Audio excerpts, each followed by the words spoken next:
It's time for Michigan Sports Talk Morning Show, broadcasting live all across the state of Michigan and Northwest Ohio. This is X's and Bros.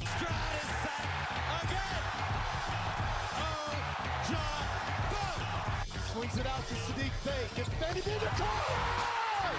To Abdul-Rahman at midcourt. Extra pass. And it goes for the win. The three-pointer by Jordan Poole. Here's the give. Walker. Kenny Walker. Touchdown. Smarty. Goff's got it. Back. Looks. Throws. Ends up. Yes. Caught. Touchdown to Detroit Lions. They did it. Amon-Ra St. Brown on the receiving end. Sends one to deep left center field. Back it goes, and that ball's out of here. A grand slam from Miguel Cabrera. He's got 2 goals. Larkin in on goal. Scores! His first career hat trick in his 7th season for Dylan Larkin. Here's your host, Anthony Bellino.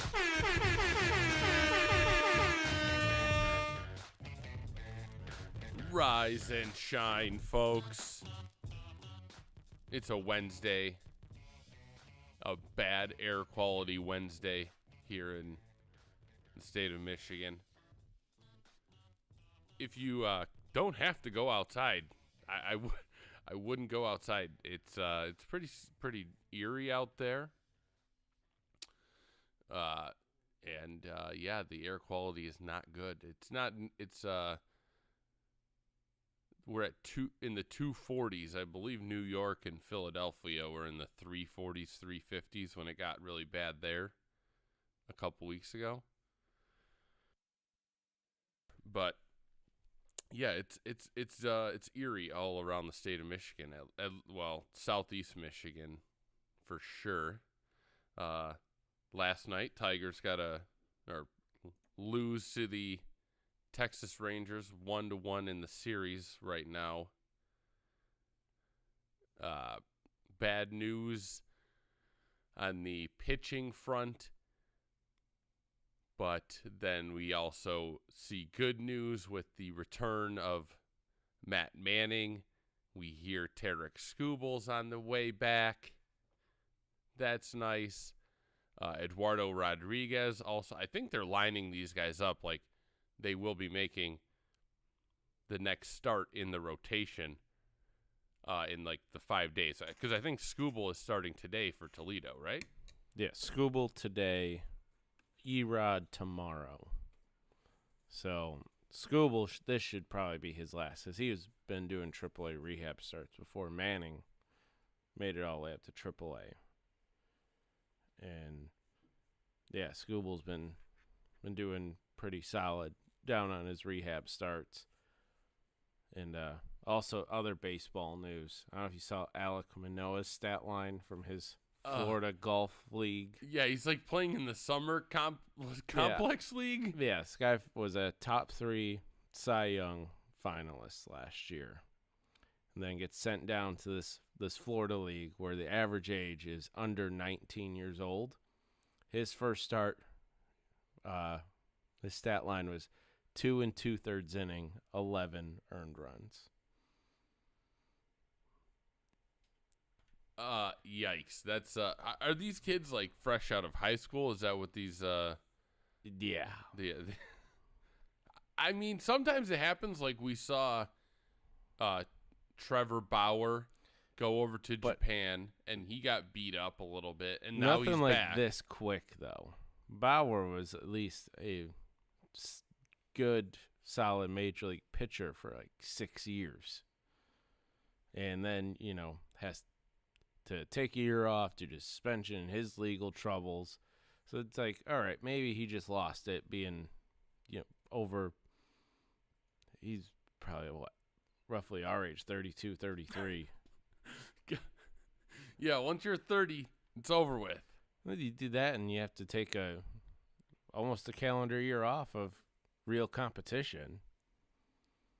Like you might lose it a little or a lot, but Manoah, like there's no issue, like no. Are people Alek Manoah haters? Is there a I see people like kind of maybe being a little joyful about his struggles. He is a feisty competitor, so I think people don't like him. I mean, I get that, but you get Nothing, the feisty guys. Yeah. I mean, nothing like Trevor Bauer, why you'd hate him, but. Yeah. Hey, Anthony. Good morning, gentlemen. How are you? Good. How are you? I'm good, man. I'm good. I have no complaints. It's Wednesday. It's hump day. It's golf league day. It's the Tigers. Ooh, That's a golf ball. league day. Yeah. Yeah, you won't be able to see the ball. Yeah, it's not looking ideal. Yesterday was it's interesting when you're outside and it's like, man, it's really foggy or hazy or whatever, and then you realize where it's coming from, and that the fact that this is like severe right now. And it's just going to keep pushing, and some of the smoke has reached Western Europe already at this point. I saw via satellite imagery, so that was pretty incredible. If that's what you're referring to. Yes, that's exactly what I was referring to. Yeah, it's pretty interesting that they're just continuing to rage on. You don't hear much about it either. Like, I feel like that should be a top story across the news. Like, what is going on? And I don't feel like we really see too much about it. Just like, yeah, it's happening. Yeah, these wildfires are making sure that the entire world is seeing a nice haze right now. It's but you don't really see anything about it. So that's kind of interesting. Dan, were you upset at MLB Network last night? I was. Everybody who watched the Yankees and A's should be mad at MLB Network. Why wouldn't you want to watch the Yankees and the A's? That's riveting stuff. Because the other option was the Angels, who had their starting pitcher hit 2 home runs, versus our division rival. He is so much better than everybody we have in our organization. It's not even funny. So much better. Well, he's better than literally every other Major League Baseball player. Yeah. But, playing both, like, he's the best hitter by far. You're saying that, like, literally every other fan base can say this. He has 28 home runs. Ridiculous. We have Jake Rogers with 10. Man, that is bad.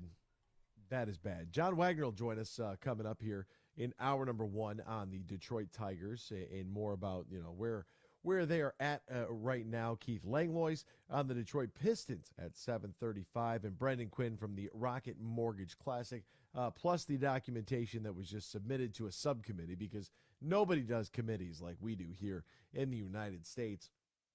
There's a subcommittee looking into the Saudi private or public investment fund and the PGA Tour, and the joint operation that is going to be the LIV and PGA, and what happens next. And is there an antitrust? I don't think so. But I don't know. I don't know if anybody knows the answer to that, if there's going to be any movement on that end. So, we've got a lot to get to with Brendan Quinn, and of course he's there at the Rocket Mortgage Classic. So, what's the course condition like? We've had a lot of rain, a lot of storm, a lot of trees. They're rushing around trying to get everything cleared up, and just wonder how things sort of look out there. So it'd be nice to check in with Brendan of The Athletic here in the third hour. Sad news to pass along to you, and that's the fact that former Michigan and Arkansas and NFL quarterback Ryan Mallett passed away yesterday. It was announced at the age of 35.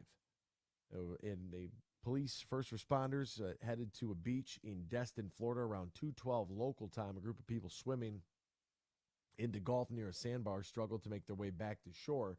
One of the individuals was later identified as Ryan Mallett, was not breathing as he was pulled out of the water and transported to a local hospital, where he was pronounced dead, according to the Okaloosa County Sheriff's Office. So, gone at the age of 35. We will step aside, come back talking Tigers baseball next here on X's and Bros on the Michigan Sports Network. Bill Simonson here with a message from my good friend Josh Garvey. Now, he's the new managing shareholder for Bean Garter. At the end of the year, they'll be merging with Doran Mayhew, and they'll be stronger together as one of America's top accounting and business firms. And speaking of business, if you're a business owner, decision maker, Bean Garter has retirement planning services in combination with Doran Mayhew that can help take a lot of work off of your plate. Third-party administrator for 401k and 403b plans. They plan, document, design, and have maintenance of all plans. They can help you today. Go to BeanGarter.com for more information. Annual employer reporting, Form 500 and 8955 preparation and filing, and compliance testing. So let Bean Garter help you with your retirement planning services for your company. Stronger together now with Doran Mayhew. You can find out more at BeanGarter.com. That is BeanGarter.com. Hey, this is Matt Shepard from the Michigan Sports Network. I love summers in Michigan because it means golf season. Now, two things always when I go golfing. I make sure I got my sticks, and I've got plenty of cold, fresh Labatt Blue Light. Whether I've just squeezed in 18 holes or I just want to relax on the patio after a long day, everywhere I go, and I'm serious when I tell you this, I tell people about the smooth, genuine taste of Labatt Blue Light. It's just a great beer. Michigan Sports Network is giving you a chance to win a foursome to Michigan's best courses. Just listen weekdays to The Huge Show and X's and Bros, or just text GOLF to 21,000 to enter. That's GOLF to 21,000. The trip includes 2 overnight stays and 2 rounds of golf, all brought to you by my friends at Labatt Blue Light. So grab a Labatt Blue Light the next time you head out onto the course and enjoy the blue skies, because blue is for Michigan summers and great times.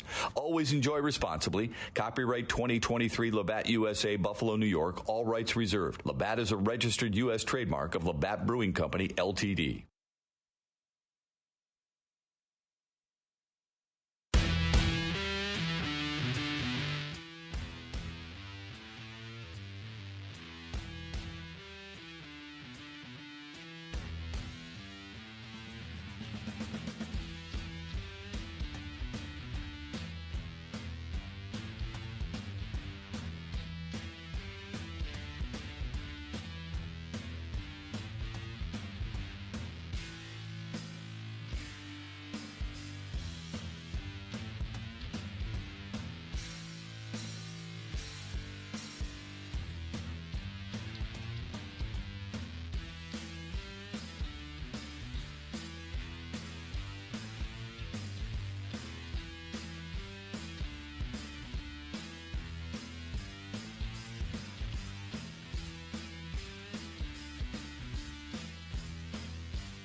Share your thoughts all morning long on the Meyer Guest Line. Call 248-951-2176. That's 248-951-2176. Now, back to Danny, Ryan, and AB.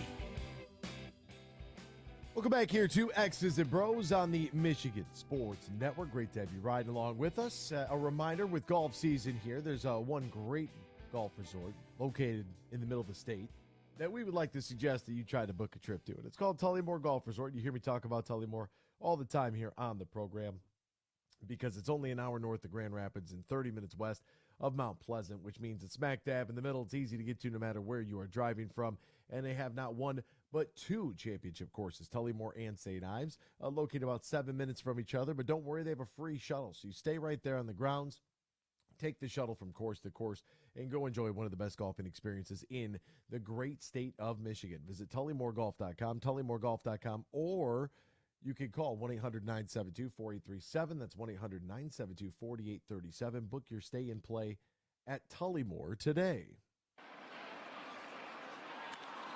Down the left field line.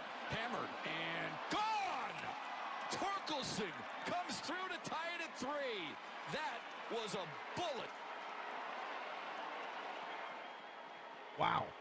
Well, going into that at bat, I saw our friend Chris Castellani tweeting about how, quote, Tork is now 3 for his last 40. He's drawn one walk during that stretch, and his OPS is below that of 40-year-old Miguel Cabrera. You may have to entertain the idea of sending him down again. I say this knowing he's going to go deep in his next at bat, but it doesn't matter. He is lost.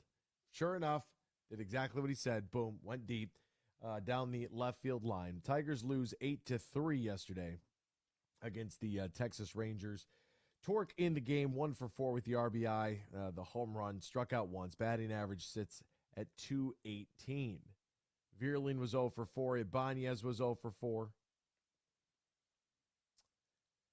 Baez was 1 for 4. Scope was 1 for 4. Miggy was 1 for 3. Nevin was 1 for 2. Carpenter came in on a pinch hit mission, 0 for 1. Rogers 0 for 2. Marisnik 0 for 1. McKinstry 0 for 1. They were 5 for 30 as a team. And I get what Chris is saying, although I don't know if it does him any good, to be honest with you. Nobody else. He's hitting .218. Here's the batting averages of the guys that played last night. Vierling, .269. Tork, .218. Ibanez, .232. Baez, .226. Scope, .202. Miggy, .239. Nevin, .146. Carpenter, .273. Rogers, .188. Marisnik, $196. McKinstry, $241. Does Torkelson need to hit second in the lineup? Is moving him around there, might that be more productive than sending him down to Toledo? Or just send him down and see what he could do with the Mud Hens. And if he can get it figured out, then great. But I don't know exactly what you're going to do as far as replacing him. It's not, or cupboards aren't exactly full. So I'm not sure what you're asking of him here. Yeah, there's no way that would happen. Send him down to the minors? No. Yeah, who are they going to bring up? They don't even have starting pitchers to bring up for spot starts. They don't have a starting quality first baseman and sitting down there. Here's the other thing that, kind of gets me about Tork potentially, if they were to do something like this. In 332 plate appearances at the AAA level with Toledo, Tork's batting average is .234. I don't know about you, but it's not like he's hitting .340 like he did in his summer league or in the fall league where he hit .450, or in single A when he was hitting .312. He got the double A, his batting average dropped to .263. He got the triple A, it dropped even further to .234. And in the major leagues over the course of 2 seasons, he hits .210. Maybe this is just who he is. That, would really help Torkelson? What's that? Someone else in the lineup to protect him. that will bat behind him. That would be nice. Because where you're kind of forced to pitch and make good throws versus Torkelson. Instead, you have Andy Ibanez batting third in this lineup. And you bat him second so he can get more at-bats. Because he's a young guy that needs more at-bats. Sending him down is going to do nothing. Yeah, I don't know if that's... Because you're not going to face quality pitching in AAA. Have him stay in the majors, bat second, get more at-bats. Find some way or someone to protect him in that lineup. I don't know if that's going to happen this year. I'm not feeling too confident about that. Well, it may not happen in the next 5 years. I don't know if that's in Chris Ilge's 5-year plan. Riley Green. Yes, Riley. Whenever that happens, hopefully. What would July 15th? You're hoping he's back? Maybe earlier? If he never got hurt and he was still in this lineup, do you think that this team is 500? No, but their record's probably 5 games better. When your whole starting pitching rotation's out, like, yeah, Matt Manning's back. Matthew Boyd out for the year. Yeah. Like that. Eduardo Rodriguez, out. Tarek Skubal, out. Casey Mize, out. Spencer Turnbull, out. Matt Manning just came back. Matthew Boyd, out. Matt Manning went 5 2/3, 3 hits, 2 earned runs, 4 walks, 4 strikeouts through 84 pitches. Any complaints from his performance last night? No, and the 84 wasn't like the magic number. It was the 6th inning. There was 2 runners on. So I think it's just, the day ran its course for Matt Manning that day. So it didn't seem like he was necessarily on a pitch count, but no, that's what you hope to see in his return. And for him to make it all the way into the 6th, I kind of feel like 84 pitches, like that's a pretty good day. Yeah, great day. By the way, you mentioned his name, Matthew Boyd. The news came out yesterday that he is going to need Tommy John surgery and has been placed on the 60-day injured list. But obviously, I mean, you know what it is. It's Tommy John, so we'll see you next year, potentially. But well, this was a 1-year deal for Matthew Boyd, and he's 32. We may not see you next year. We may see you next year. It might just not be in a Tigers. That's some Alavila luck right there. Sign a guy for a year. Here's a season-ending injury before the All-Star break. Brutal. Another Tommy John. I mean, is there another staff in this league that has gone through more injuries than this Tigers team? I mean, it's everybody. It's everybody. I don't know. It's difficult because there's no we don't have an answer. And I'll ask John Wagner about that too. Is there more to this story, or is it just a fluke? Taking the foul ball off the foot, that's a fluke. Running and pulling your calf, that's a fluke, right? Because these guys stretch. It's not like they just go out there cold. They're stretching out there. But as for Tommy John, shoulder, elbow injuries, fingernail, that's fluky. Outside of that, this seems to be something that continues to haunt this staff. So we'll get what maybe John Wagner's thoughts are on whether or not there might be more to this story when we return here on X's and Bros on the Michigan Sports Network. Hey, Meyer. Take me out to the ball game. Take me out with the crowd. Let's root for the home team. This week, shop Meyer for 30% off Tigers apparel. Exclusions apply. Meyer, your proud hometown partner of the Detroit Tigers. Now that's a winning team. It's 1, 2, 3, stretch her out at the old ball game. The Michigan Association of Chiefs of Police wants you to know that June is Gun Violence Awareness Month. Why do we need to recognize gun violence? Because we can stop it before it happens. Many people contemplating an act of gun violence display significant or sudden changes in their behavior. If you know what to look for, you can be the difference. Search 10 critical warning signs of violence or contact your local police department to learn more. From planting a simple seed to managing a global food supply, growing, processing, and distributing food is the backbone of America. You deal with food safety and labor issues, cost control, and not to mention Mother Nature. But do you have time to explore research development and biotechnical tax credits? Properly administer payroll for temporary employees. Ensure that you're operating at your most profitable? That's where we come in. We're Bean Garter. And while your business is America's food supply, our business is helping you run your business better. We'll assist with tax credits, assess your processes and controls, and so much more. And while we may not be able to help you plant your crops, we can help you realize a rich financial harvest.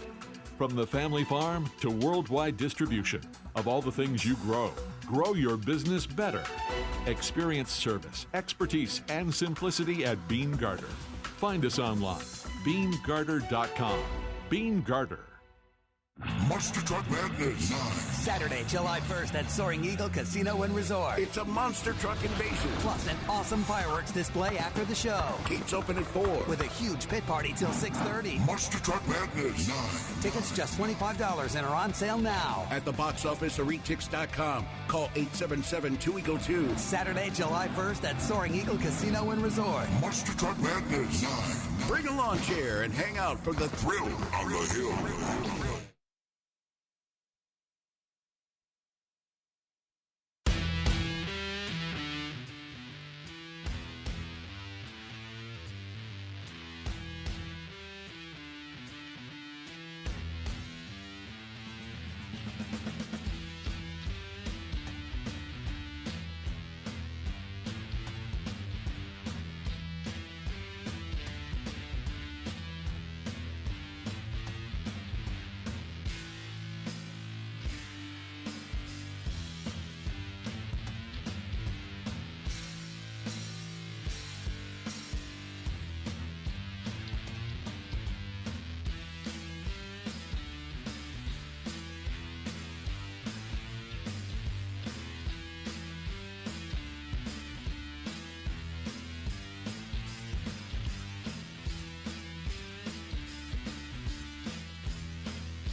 back here to X's and Bros on the Michigan Sports Network. Danny Cahalan, Ryan Elke, Anthony Bellino, all joining you. Joins now as he does on Wednesday mornings. He covered the Detroit Tigers minor league system for a couple of decades. Also a member of the National Football Foundation and Football Writers Association of America, and has bestowed his vote to me as the commissioner of college football, which I feel great about that. Yes, 2024 is going to be a great year for all of us college football fans. But we're talking baseball today. It's my good buddy, John Wagner. Find him on Twitter at John Wagner Media. Johan, my man, how are you? How's life? How are things? Well, Anthony, I was a little slice of heaven this morning until I heard I had bestowed a vote on you for college football. So we're probably going to have to talk about that off air.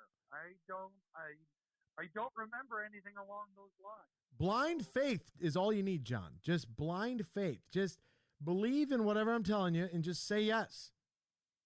Anthony, if you've ever been a Lions fan, what other kind of faith is there? Oh, apparently you can't see the light at the end of the tunnel. But I don't want to talk about those cats today, John. Well, let's go across the street. Come on, let's get across the street. Let's go from Ford Field into Comerica. Even though the boys are down in Texas, that's not a big deal. I have to ask you. So we get into the game Monday night, and it's a 7-2 victory, which I can't believe it either. It was utterly shocking. The problem is that this team threw 32 pitches between two pitchers and had two injuries. Both Boyd and Vest go down. How does this continue to happen? Is this part of a bigger problem? Do we need some sleuths to start investigating what is going on with the strength and conditioning or the trainers, or is this just like fluky? I'm sorry, it's baseball. You guys just have the worst luck ever. You know, you're welcome to sleuth it if you wish, Anthony. I'm sure that there are amateur detectives out there trying to figure it out. I guarantee the Tigers are trying to figure it out. I'm looking at this from 30,000 feet. You know, if I were in the clubhouse every day, I could give you a better, more detailed, and clearly more involved answer. But I'm not. You know, none of us are, or very few of us are. And to me, all I see is baseball players, especially pitchers, getting injured all over baseball, all over. And sometimes it's not even injured. It's just overworked. It's just tired arms. And look no farther than Mason Englert a couple weeks back in Minnesota. All of a sudden, he's losing 3-4 miles of velo. By all accounts, he was not injured. He was just tired, just overused. And that has got to be a huge, and I probably should add about 10 more huges on this sentence, concern for the Tigers. Their bullpen is going to get worn down to a stud. You're right. Yesterday was tough as a bullpen game against the Rangers. But how many bullpen games have there been this month? And trust me, I see on the horizon that Matt Manning is coming back, that Tarek Skubal is coming back, that Eduardo Rodriguez is apparently close. But, you know, they're not going to come in and throw 9. They're going to come in probably on short leashes throwing 5 or 6, if they can get that far. And that means more work for a bullpen that's just getting worn down. And before you even ask it, am I blaming A.J. Hinch for that? No, I'm not. It's a combination of injuries, trying to win games, using guys as best you can, getting loaded up by doubleheaders. There's a lot of things that work there. So, frankly, I think A.J. Hinch, this has been his best year as a Tigers manager, hands down. I think this is even way better than a couple of years ago where they had that big second half. There, they had players playing well. Here, they have a manager who's been making moves to put guys in positions where they can be successful. Honestly, if you wanted to vote A.J. Hinch as one of your candidates for manager of the year, I'll echo that. He's probably not number one. I would say either Kevin Cash in Tampa Bay or Bruce Bochy in Texas is your number one. But A.J. Hinch, if nothing else, deserves a minute of contemplation for what he's done with this Tigers roster. You know, it's interesting you say that about the arms being tired because, John, yesterday I may have hypothesized on this very show that in your era, I would refer to your era like the Sandlot era, right? Kids grabbed their gloves, their bats, their balls, and they headed out to the park, and they went and played on whatever diamond they could find or make, whatever fenced-in area, and they would play Sandlot-style baseball. My era was like the beginning, sort of maybe midway through, not really sure, of the travel ball era. Now we have a lot of the travel ball era kids that are old enough to be major leaguers. Is that why potentially we might be seeing this this tired arm that's plaguing Major League Baseball? Is this maybe bigger than what we thought now that the travel ball kids are out there playing every single weekend and going all over the place and maybe just wearing their arms out at too young of an age? You know, here would be my answer to that. If you were asking that of Johnny Sain, S-A-I-N, former pitching coach from back in the day, and the Tigers fans should recognize that guy. He was the coach for the Tigers. He's best known as the guy who got Atlanta Braves pitchers like Tom Glavine and Greg Maddux and John Schmaltz, throwing every day and saying, you got to throw. That's how you make a strong arm. If you're talking to the Johnny Sains of the world, they would say, absolutely, Anthony, you could not be more right. That's exactly the problem. Me and Johnny Sain, like two peas in a pod. Yeah, okay. Here's the problem. Johnny Sain was also a guy from back in the day where major leaguers weren't paid a whole lot of money. And, I mean, let's go way back to the days of Al Kaline, who was basically fighting against becoming a $100,000 a year player. I'm not worth that, he would say. I'm not worth that. $100,000 a year? Holy mackerel. I mean, that's chicken feed today, as we all know. I mean, that's not even the major league minimum. So there's a lot more money invested in pitchers in particular, but star pitchers especially. And you're going to err on the side of caution. If you've got somebody who's one of your main guys and you're paying them a ton of money, you know, they look tired today. Let's go a little shorter because we got to look big picture. And big picture isn't just this year. It might be that we signed Eduardo Rodriguez to a 5-year contract, and this is only year 2. And if we burn him out, we've got 3 years where we're paying for nothing. So let's err on the side of caution. And honestly, there is logic to that. You can hate it all you want. You're welcome to hate it. It makes sense. Very, very interesting here, John. Very interesting. With this particular Tigers team, now that the reinforcements are coming and other guys are going, because we just want to keep we want to make sure we got the 40-man injured list. We got to make sure that roster is taken care of, fill up all the spots there. We know now we're over 70 games into this thing. The Tigers are still within striking distance. They've had games where they've looked brilliant. They've had other games where they look like an absolute disaster. So my next question to you would be, sir, from what you've seen from this team, should this team maybe look, do we need to start talking about buying against selling at this point? You know, Anthony, I'm going to literally talk out of both sides of my mouth here. Surprise. You act like this is, this is something new here on this program. I will laugh out loud at that because I try to be consistent. But here, I am not going to be. I'm sure your listeners remember a few weeks back where I tried to explain, hey, the Tigers are right there. They're, should they think about, going for it here? It's not the high bar they'd have to reach. They don't have to beat Tampa Bay. They only have to beat a 500 team in Minnesota and a rest of the division that's not even 500. And that still is in play. Okay? That's still in play. If you want to do it, have at it. Judging by what I've seen from Scott Harris, what I've heard from Scott Harris, and he's the guy who makes this decision. I would be extremely surprised if they, quote-unquote, went for it. You've seen some of the moves. They gave Nick Maton every chance to figure it out in Detroit.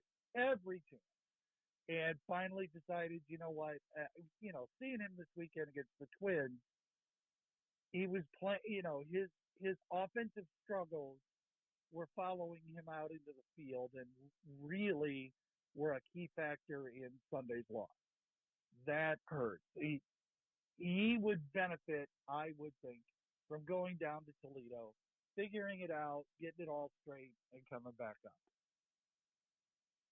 If Nick Maton is struggling and you're a pennant contender, there's no way he almost makes it to July on this roster. There's just no way.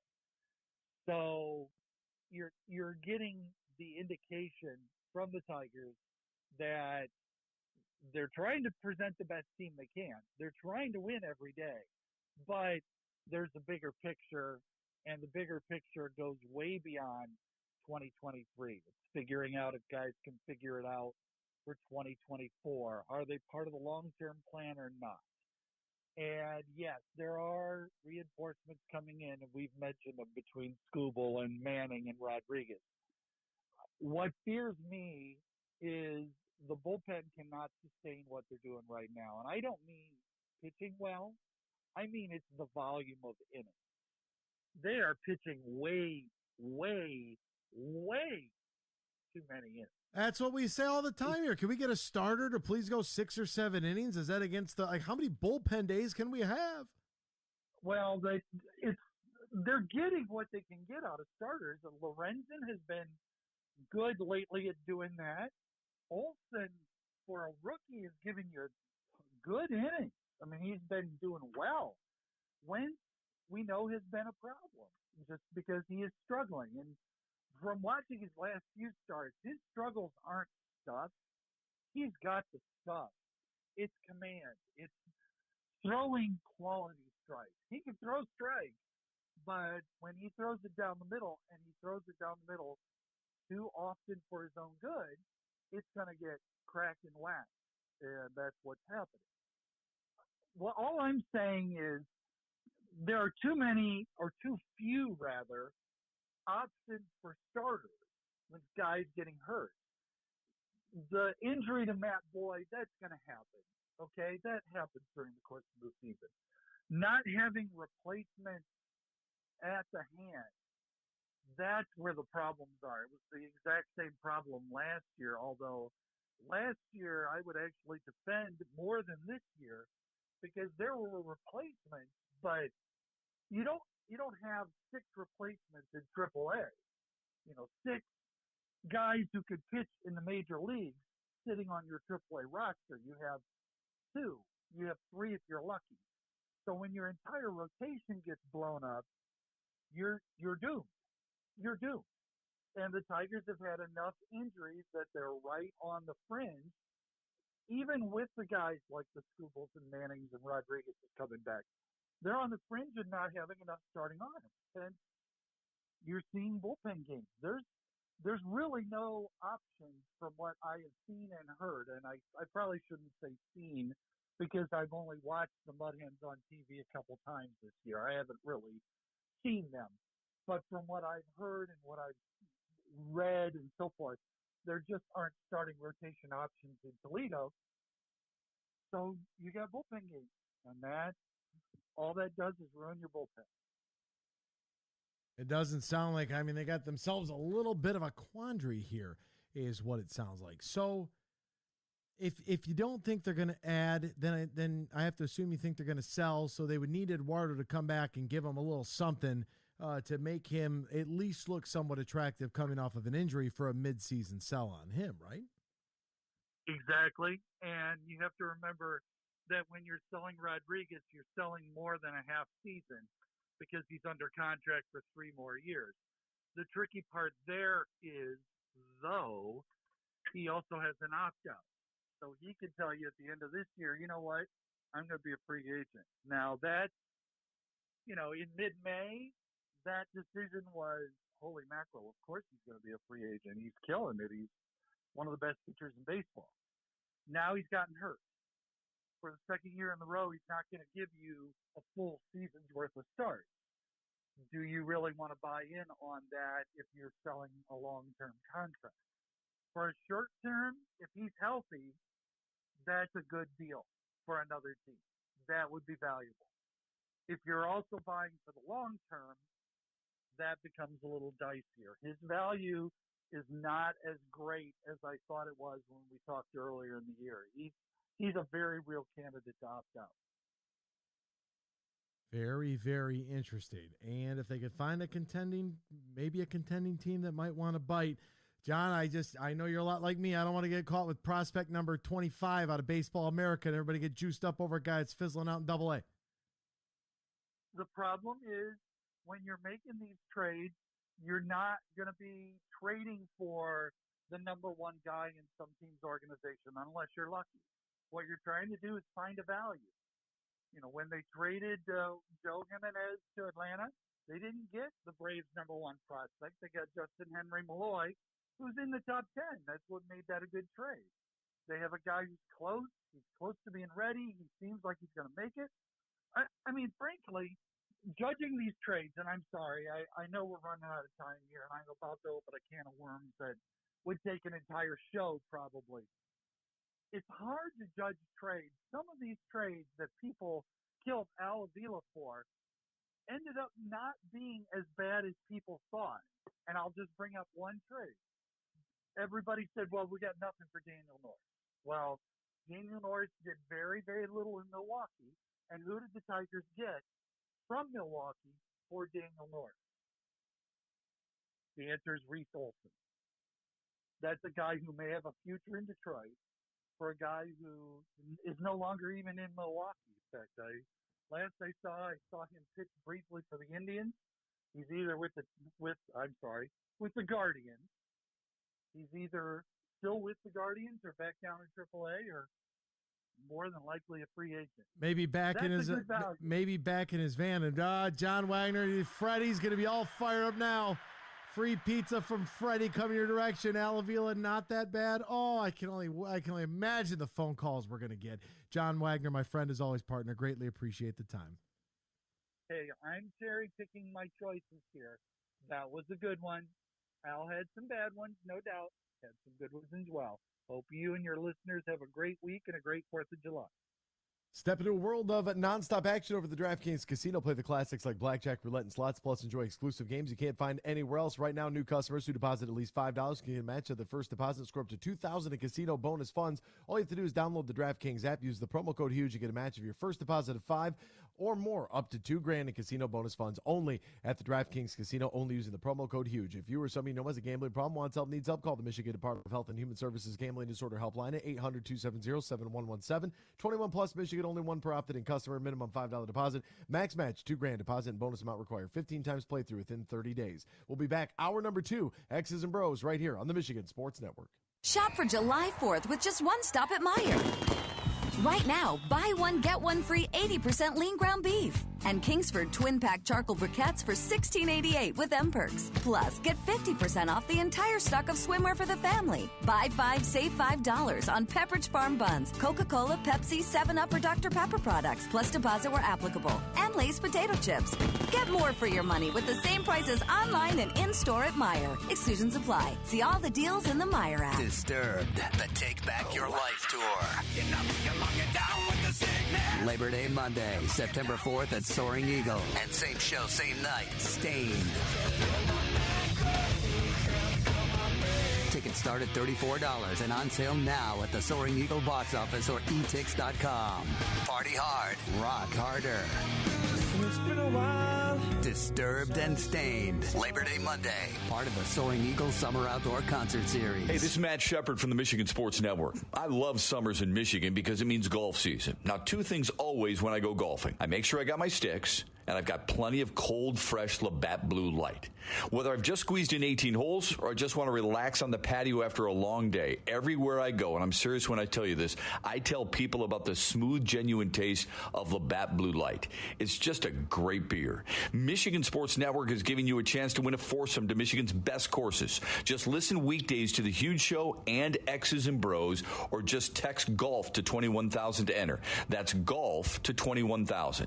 The trip includes 2 overnight stays and 2 rounds of golf, all brought to you by my friends at Labatt Blue Light. So grab a Labatt Blue Light the next time you head out onto the course and enjoy the blue skies, because blue is for Michigan summers and great times. Always enjoy responsibly. Copyright 2023 Labatt USA, Buffalo, New York. All rights reserved. Labatt is a registered U.S. trademark of Labatt Brewing Company, Ltd. The Freddie the Pizza Man Foundation is dedicated to providing support to families and Michigan schools touched by autism. We invite you to join us in supporting these families and schools by making a donation at freddythepizzaman.com. With your donation, you can help provide essential resources that can make a real impact. Visit freddythepizzaman.com to make a donation and to learn more about the foundation's mission. That's FREDI thepizzaman.com. Together, we can make a difference. Huge here for all the Mr. Car Wash locations across Michigan.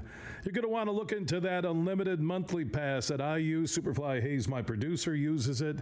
I can get my SUV washed as often as I like for one low price. You can sign up today. Just go to MrCarWash.com or stop by your local Mr. Car Wash location here in Michigan for the one close to you. And to get that unlimited pass, go to MrCarWash.com.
Good morning, everyone. It's time for Michigan Sports Talk Morning Show, broadcasting live all across the state of Michigan and Northwest Ohio. This is X's and Bros. How are you? Good morning. Good morning. Good morning. Good morning. Good morning. Good morning. It's a good morning. Wake up to a brand new day. Hello. Good morning. Good morning, Vietnam! Here's your host, Anthony Bellino.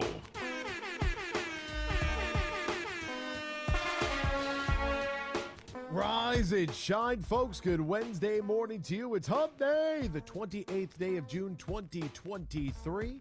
We welcome you back here to X's and Bros on the Michigan Sports Network. Danny Cahalan, Ryan Elke, Anthony Bellino, all joining you. Thank you for joining us, no matter who you are, where you are, how you may be listening, all across the great state of Michigan and in Northwest Ohio and worldwide on the free-to-download iHeartRadio app. We say good morning to you. We welcome you. We thank you. We appreciate you. And, of course, we encourage you. Join the program at any time. You can text the keyword sports radio. Send that to 21,000 sports radio to 21000. Myers Supercenter guest line 248-951-2176.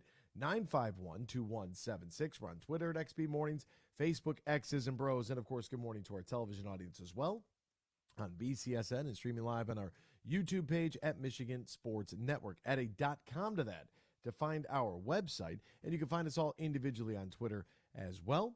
Danny Cahalan is at Dan in the studio. Ryan Elke is at RyanL_Key, and I'm Anthony Bellino at AAC Bellino. All right, what's going on in the sports world? We'll try to get you all caught up with all the happenings. We'll do so right now in the headlines.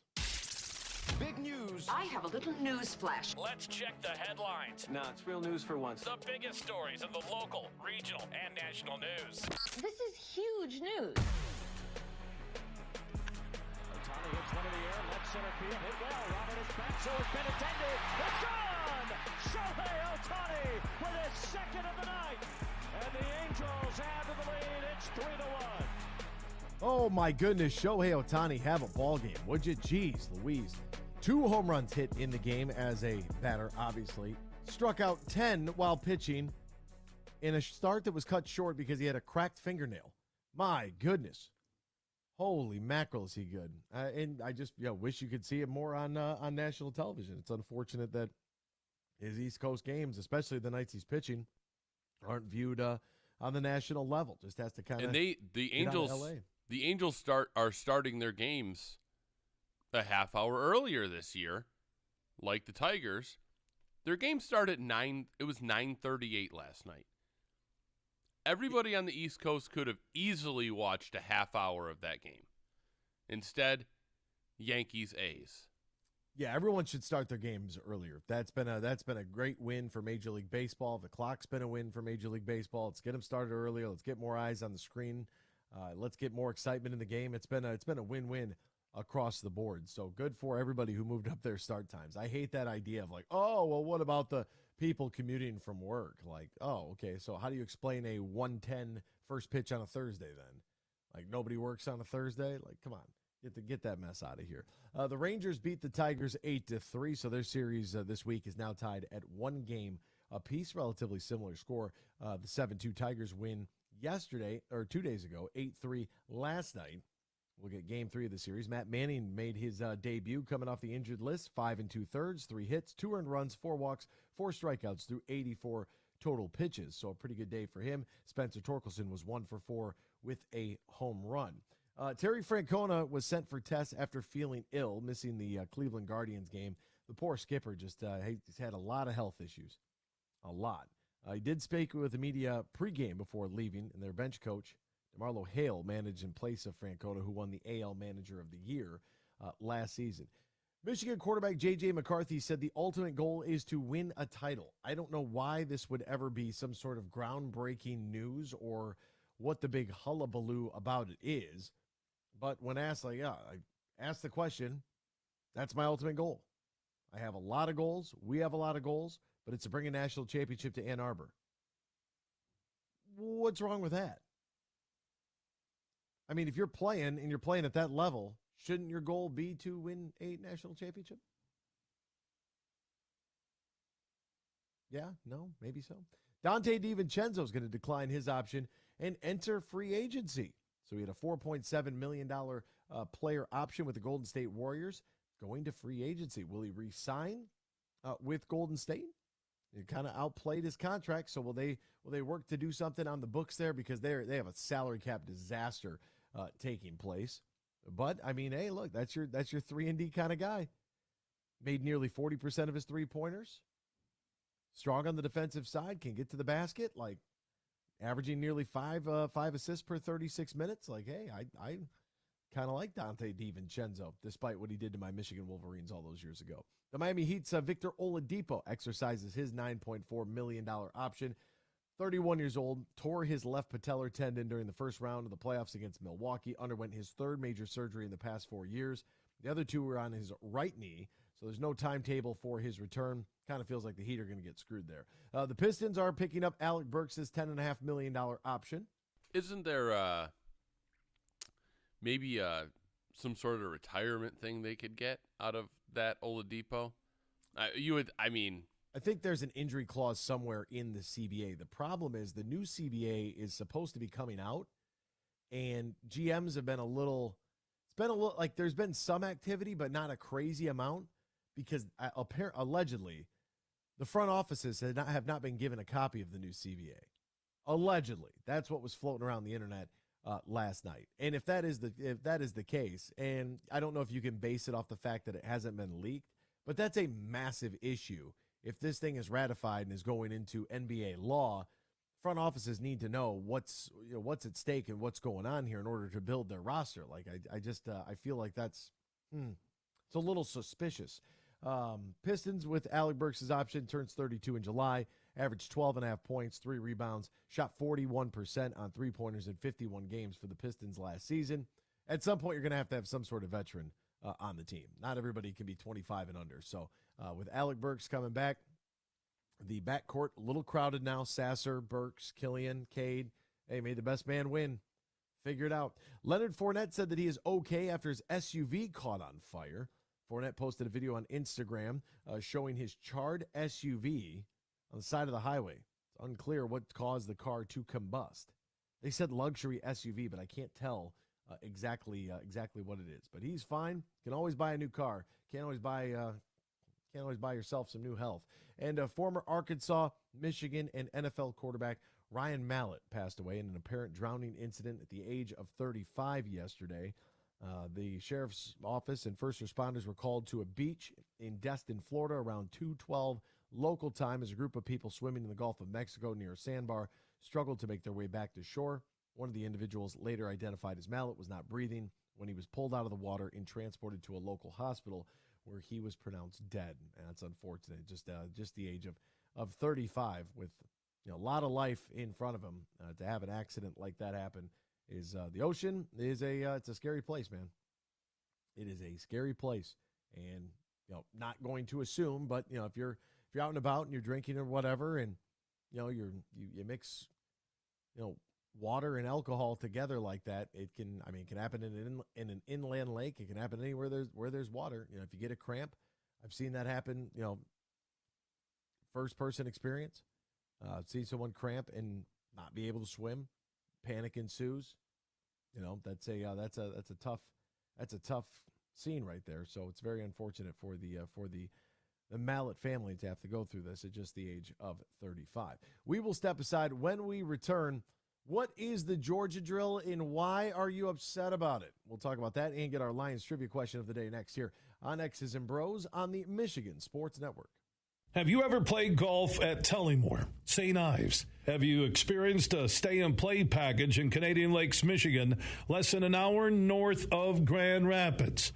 Well, here's what you need to do if you want to take advantage of great deals right now. Go to tullymoregolf.com. That's tullymoregolf.com, and you'll see the link for packages, accommodations, dining, meetings, weddings, events, and so much more. And especially golf on the 18-hole layout at Tullymore and the 18 holes at St. Ives.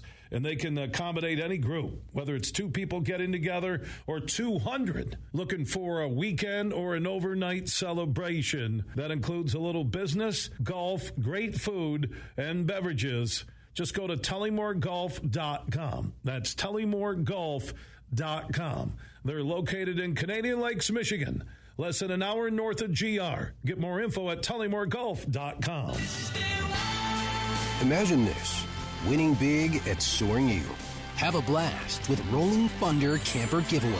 Saturdays in June. 2 players every hour win $1,500 premium play. On June 24th, the 11 p.m. winner rolls out in a new Coachman Catalina Legacy Edition. It's Rolling Thunder Camper Giveaway. Only at Soaring Eagle Casino and Resort. Your getaway reimagined. Visit SoaringEagleCasino.com for complete rules and details. June is Gun Violence Awareness Month, and the Michigan Association of Chiefs of Police wants you to speak up. In 4 out of 5 school shootings, someone knew about the attacker's intent but didn't report it. If you suspect someone you know may be about to hurt themselves or others, speak up. You can report it safely and anonymously through OK to Say, or contact your local police department and share what you know. Whatever you do, don't keep it to yourself. Welcome back to the Br0's.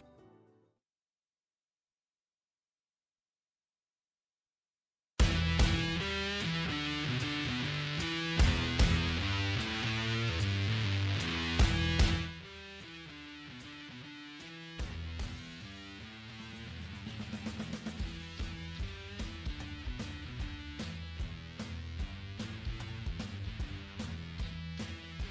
a new sponsor. It's Bellino. Bellino is the #1 choice for all your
City to the Glass City, GR to the Motor City. You're listening to X's and Bros on the Michigan Sports Network.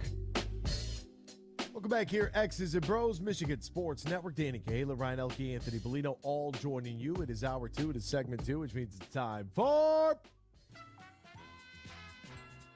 How about a little Detroit Lions trivia to keep you regular this morning, huh? All right. In the 2021 season, weeks 4 and 5, which rookie wide receiver became the first in Lions history to post 6+ receptions in back-to-back games?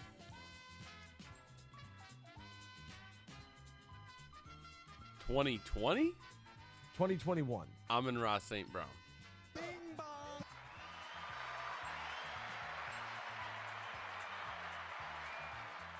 That is correct.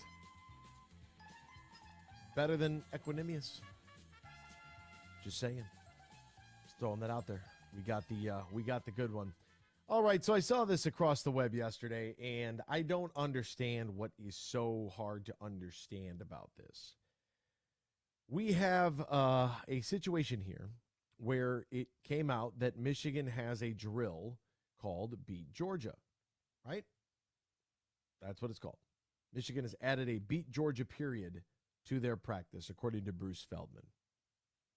The comments in response to this news going across the internet have been wildly entertaining.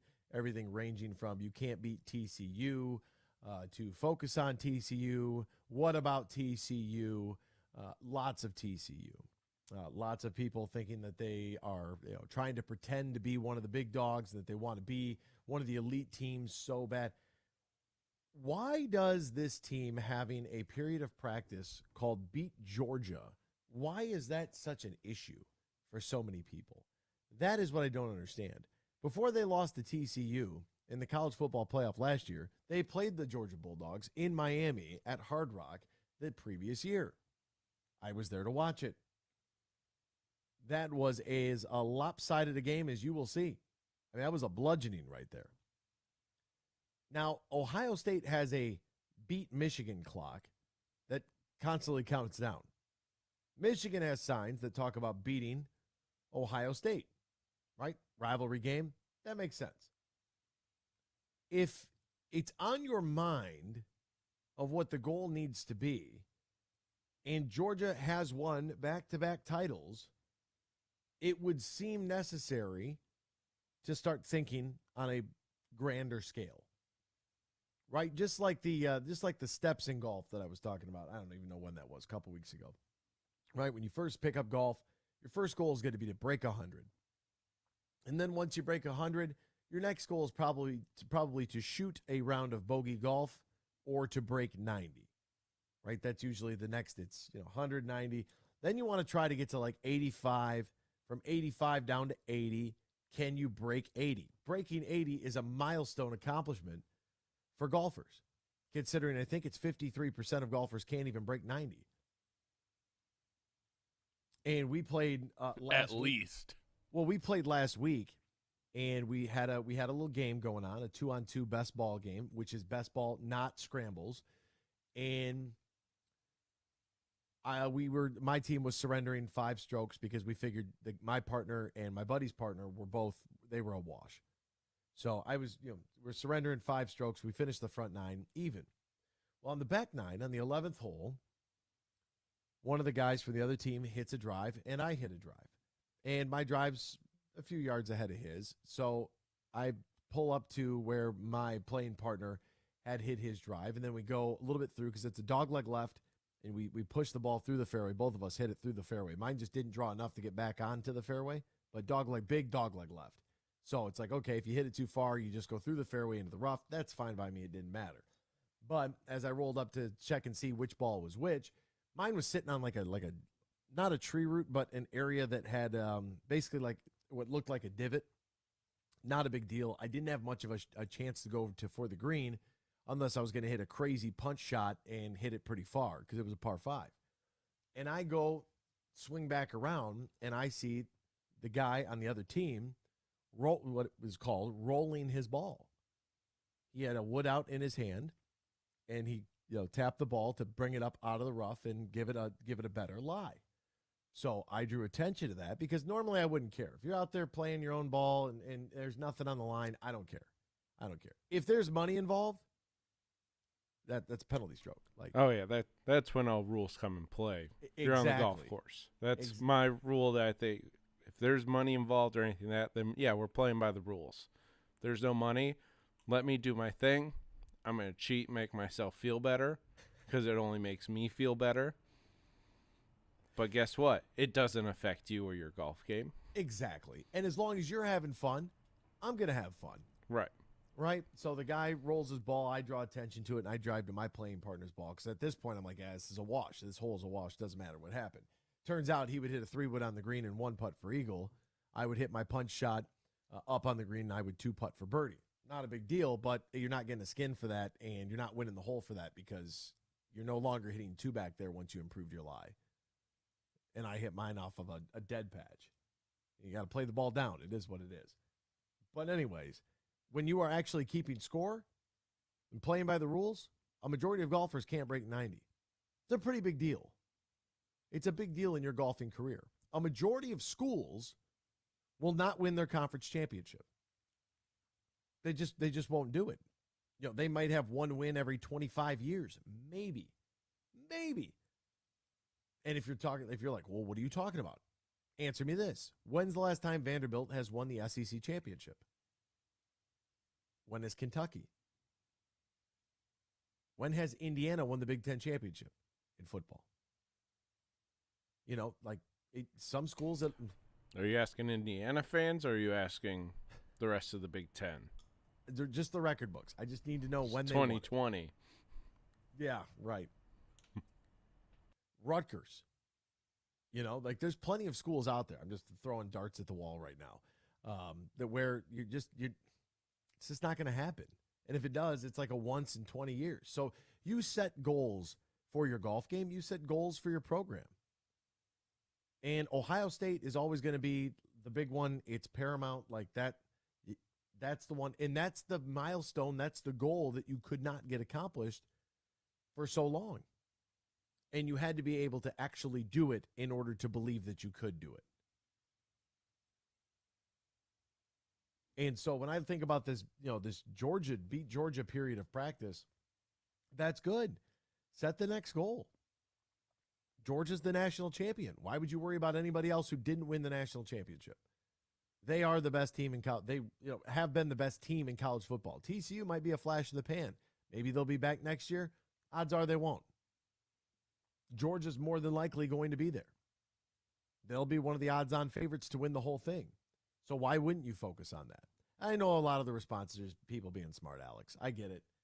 You know, it's your chance to take a shot and go right ahead. But you gotta set goals for yourself. Right. And they have to be attainable. And there's differences still between the programs of Ohio State and Michigan. Because Ohio State, they're what? 9 years since their last national championship? Is it 2014? Yeah. Where Michigan's 26. Like, that's a huge difference because guess what? All your players were not alive when you won your last championship. Maybe this is their goal, to feel like they belong with programs like Georgia. They may feel it in-house, but they still have to prove it to everyone else that they're a top 2 program in the country. Because the last time we saw them line up across from each other in the line of scrimmage, it looked like a sizable gap. Right. And it's Georgia because, yes, they are back-to-back national champions. It's not like Georgia is this, you know, it's not like they have beat Alabama on the wall. Beat Tennessee.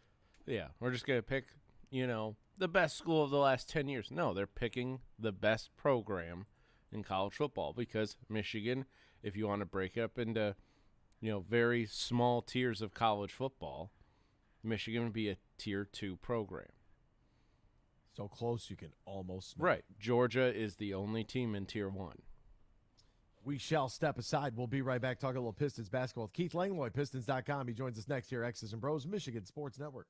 Bill Simonson here with a message from my good friend Josh Garvey. Now, he's the new managing shareholder for Bean Garter. At the end of the year, they'll be merging with Doran Mayhew, and they'll be stronger together as one of America's top accounting and business firms. And speaking of business, if you're a business owner, decision maker, Bean Garter has retirement planning services in combination with Doran Mayhew that can help take a lot of work off of your plate. Third-party administrator for 401k and 403b plans. They plan, document, design, and have maintenance of all plans. They can help you today. Go to BeanGarter.com for more information. Annual employer reporting, Form 500 and 8955 preparation and filing, and compliance testing. So let Bean Garter help you with your retirement planning services for your company. Stronger together now with Doran Mayhew. You can find out more at BeanGarter.com. That is BeanGarter.com. They say consistency is the key to success. They weren't wrong. So how about grabbing a beer that's consistently smooth, consistently refreshing, and consistently light? You might just find that the road to success can be pretty enjoyable. Michelob Ultra, the perfect balance of taste and refreshment, and only 2.6 carbs and 95 calories. It's only worth it if you enjoy it. Enjoy responsibly. Anheuser-Busch Michelob Ultra Light Beer, St. Louis, Missouri. The Freddie the Pizza Man Foundation is dedicated to providing support to families and Michigan schools touched by autism. We invite you to join us in supporting these families and schools by making a donation at FreddieThePizzaMan.com. With your donation, you can help provide essential resources that can make a real impact. Visit FreddieThePizzaMan.com to make a donation and to learn more about the foundation's mission. That's FREDI ThePizzaMan.com. Together, we can make a difference.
Step into a world of nonstop action with the DraftKings Casino. Play the classics like blackjack, roulette, and slots, plus enjoy exclusive games you can't find anywhere else. Right now, new customers who deposit at least $5 can get a match of their first deposit and score $2,000 in their hand in casino bonus funds. All you have to do is sign up, select the offer of your choice, and start playing from a full suite of games. Download the DraftKings Casino app right now. Sign up using the promo code HUGE and get a match of your first deposit of $5 or more, up to $2,000 in casino bonus funds. Only at DraftKings Casino, only using the promo code HUGE. Now, if you or someone you know has a gambling problem, wants help, needs help, call the Michigan Department of Health and Human Services Gambling Disorder Helpline, 800-270-7117. 21 plus, Michigan, only one per opted-in customer. Minimum $5 deposit, max match $2,000. Bonus and deposit amount required 15 times playthrough within 30 days. See terms at casino.draftkings.com/players choice. Restrictions apply. Covering the Detroit Pistons, Pistons.com, our good friend Keith Langlois. Keith, my friend, how are you, partner? How's life? How are things? Are they slowing down at all, or is all this free agent buzz kind of got you back working hard again? Yeah, you know, the way the NBA calendar goes, the only time it's pretty much a year-round thing now, like every sport. The only time it really slows down is August, and then as soon as Labor Day hits, start filtering back to town usually, and things pick up again. So August is the slow time right now. You know, we're just washed our hands of the draft and free agency starts, and by this time next week I'll be packing for Las Vegas and Summer League. So. No, never, not even a moment to kind of close your eyes in between. Let's start with the draft and circle back to last week and the Pistons selections and the trade that they made in order to move up to get Marcus Sasser. But let's first start at the number 5 pick, right? With the Thompson twins, both of them, you know, like most fans really don't have the opportunity to see very much of it. They could only hear, maybe they see some highlights, but it's not like overtime elite games are on television. So what did the Pistons, who did they get, in your opinion, at number 5? Well, I'm a lot less familiar with him than they are. The press conference last Friday, I was circling the room there and talking to a bunch of the people, you know, like behind-the-scenes people, and they made trips down to Atlanta this winter that's where Overtime Elite is headquartered, where they play their games, and they're comfortable that they have a good evaluation of them. You know, last week before the draft, when Troy Weaver met with the media, I asked, is there a particular challenge in kind of projecting guys out of Overtime Elite, because the program's only been in existence 2 years. You know, I believe they've had one player, Dominic Barlow, who played with the Spurs very sparingly this year as a rookie. So there's just not a history of projecting that league, what production looks like in that league, what they go on to do in the NBA. But Troy Weaver answered, he said, well, you could say that, but Halle Berry is pretty church or in the grocery store. He said, when you see elite, you know it. So they're really comfortable that they got a guy who the door is even by the ridiculous standards of the NBA, they've got an elite athlete walking in the door.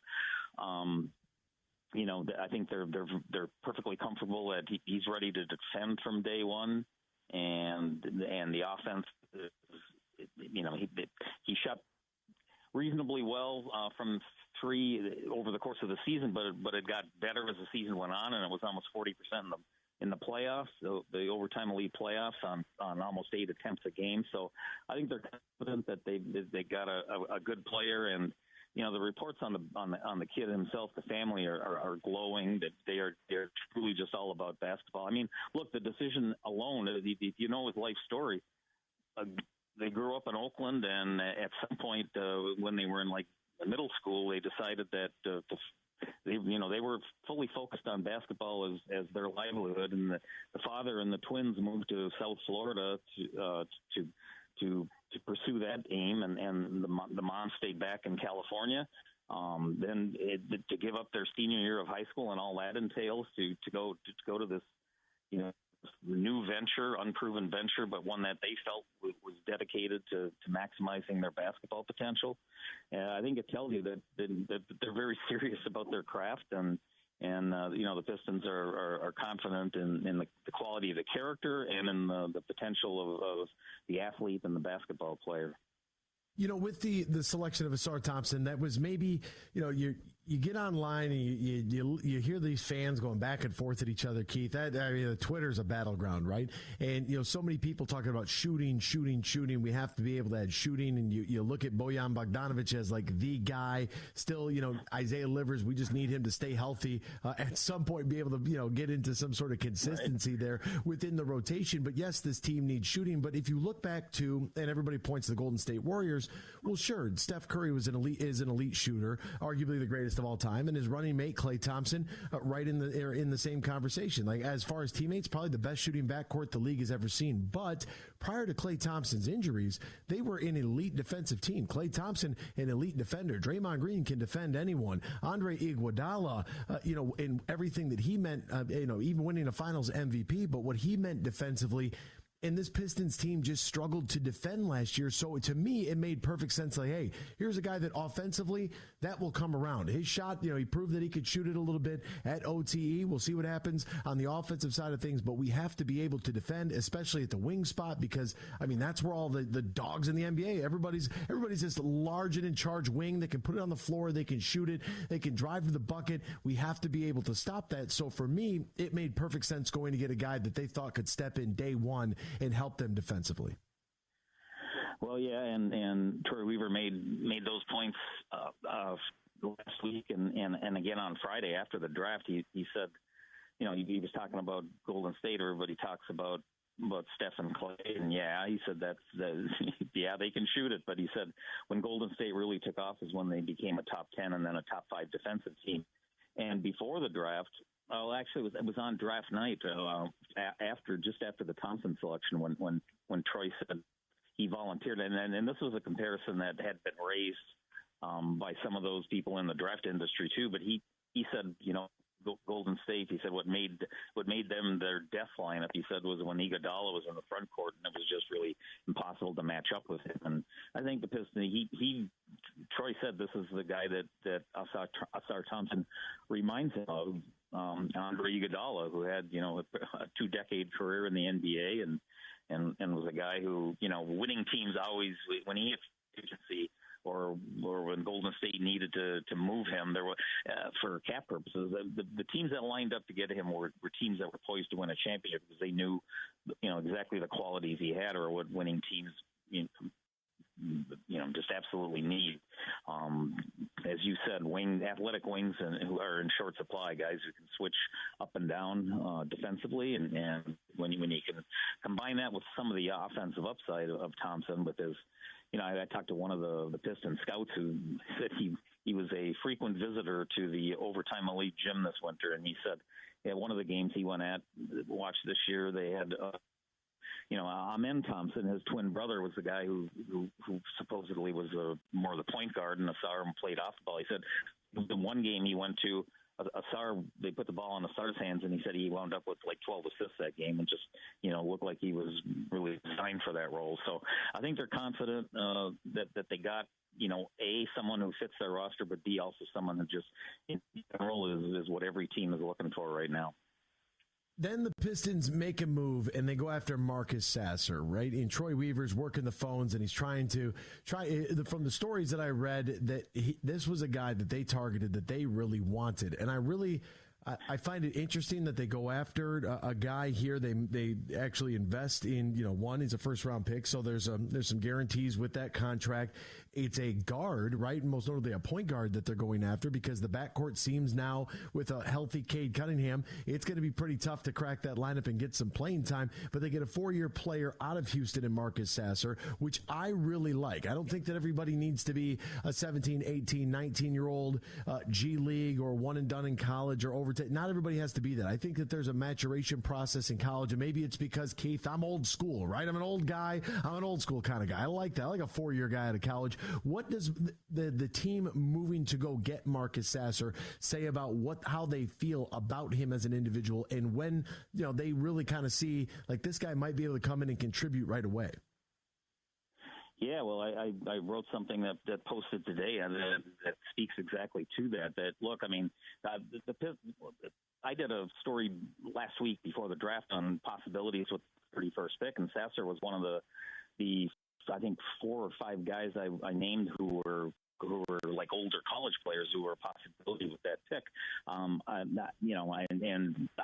think a lot of mock drafts had Sasser going in that early second round range. I don't think a lot had him in the first round, but how highly did the Pistons value him? Well, I think the fact that they were so – look, a lot of times after the draft, you'll say we got the guys we wanted to, but we know that the Pistons got the guy they wanted because they moved up physically to get him. They gave up 2 future second-round picks.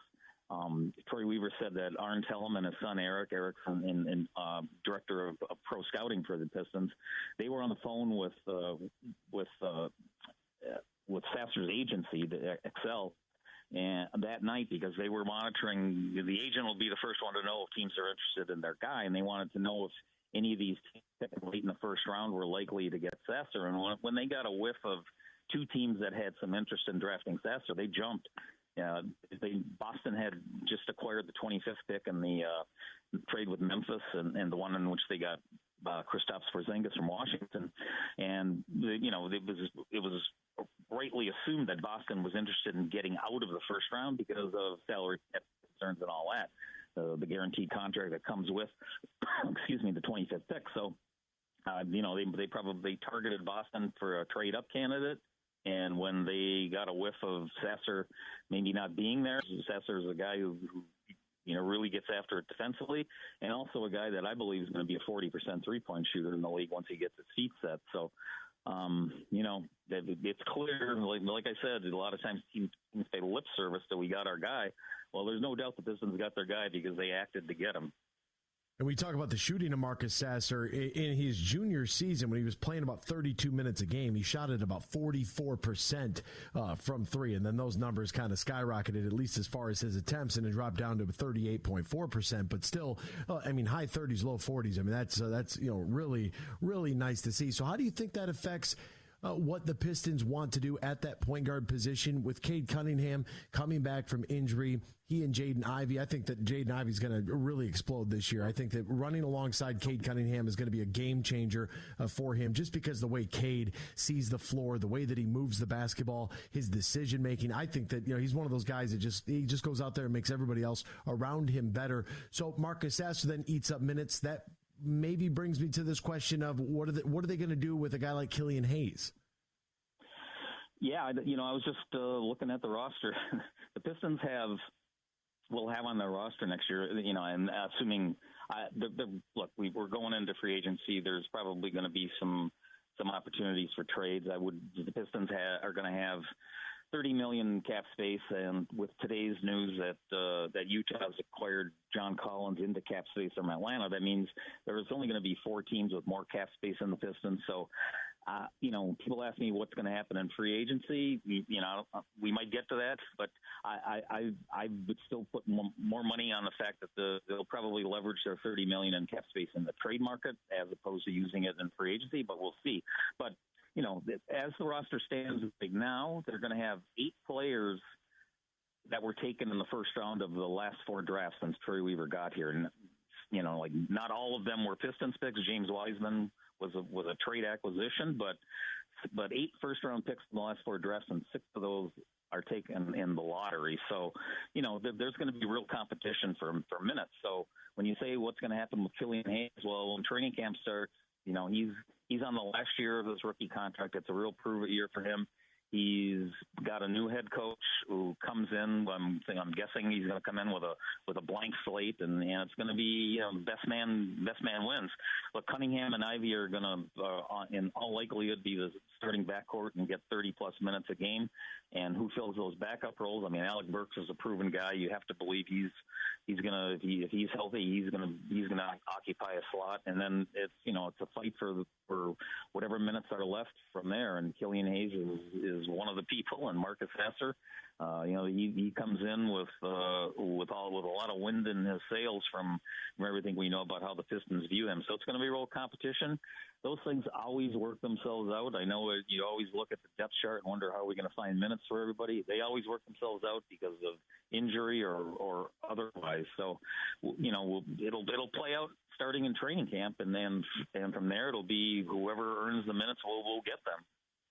All right, Keith, I got to ask you this next one. If both are available Jeremy Grant or Cam Johnson?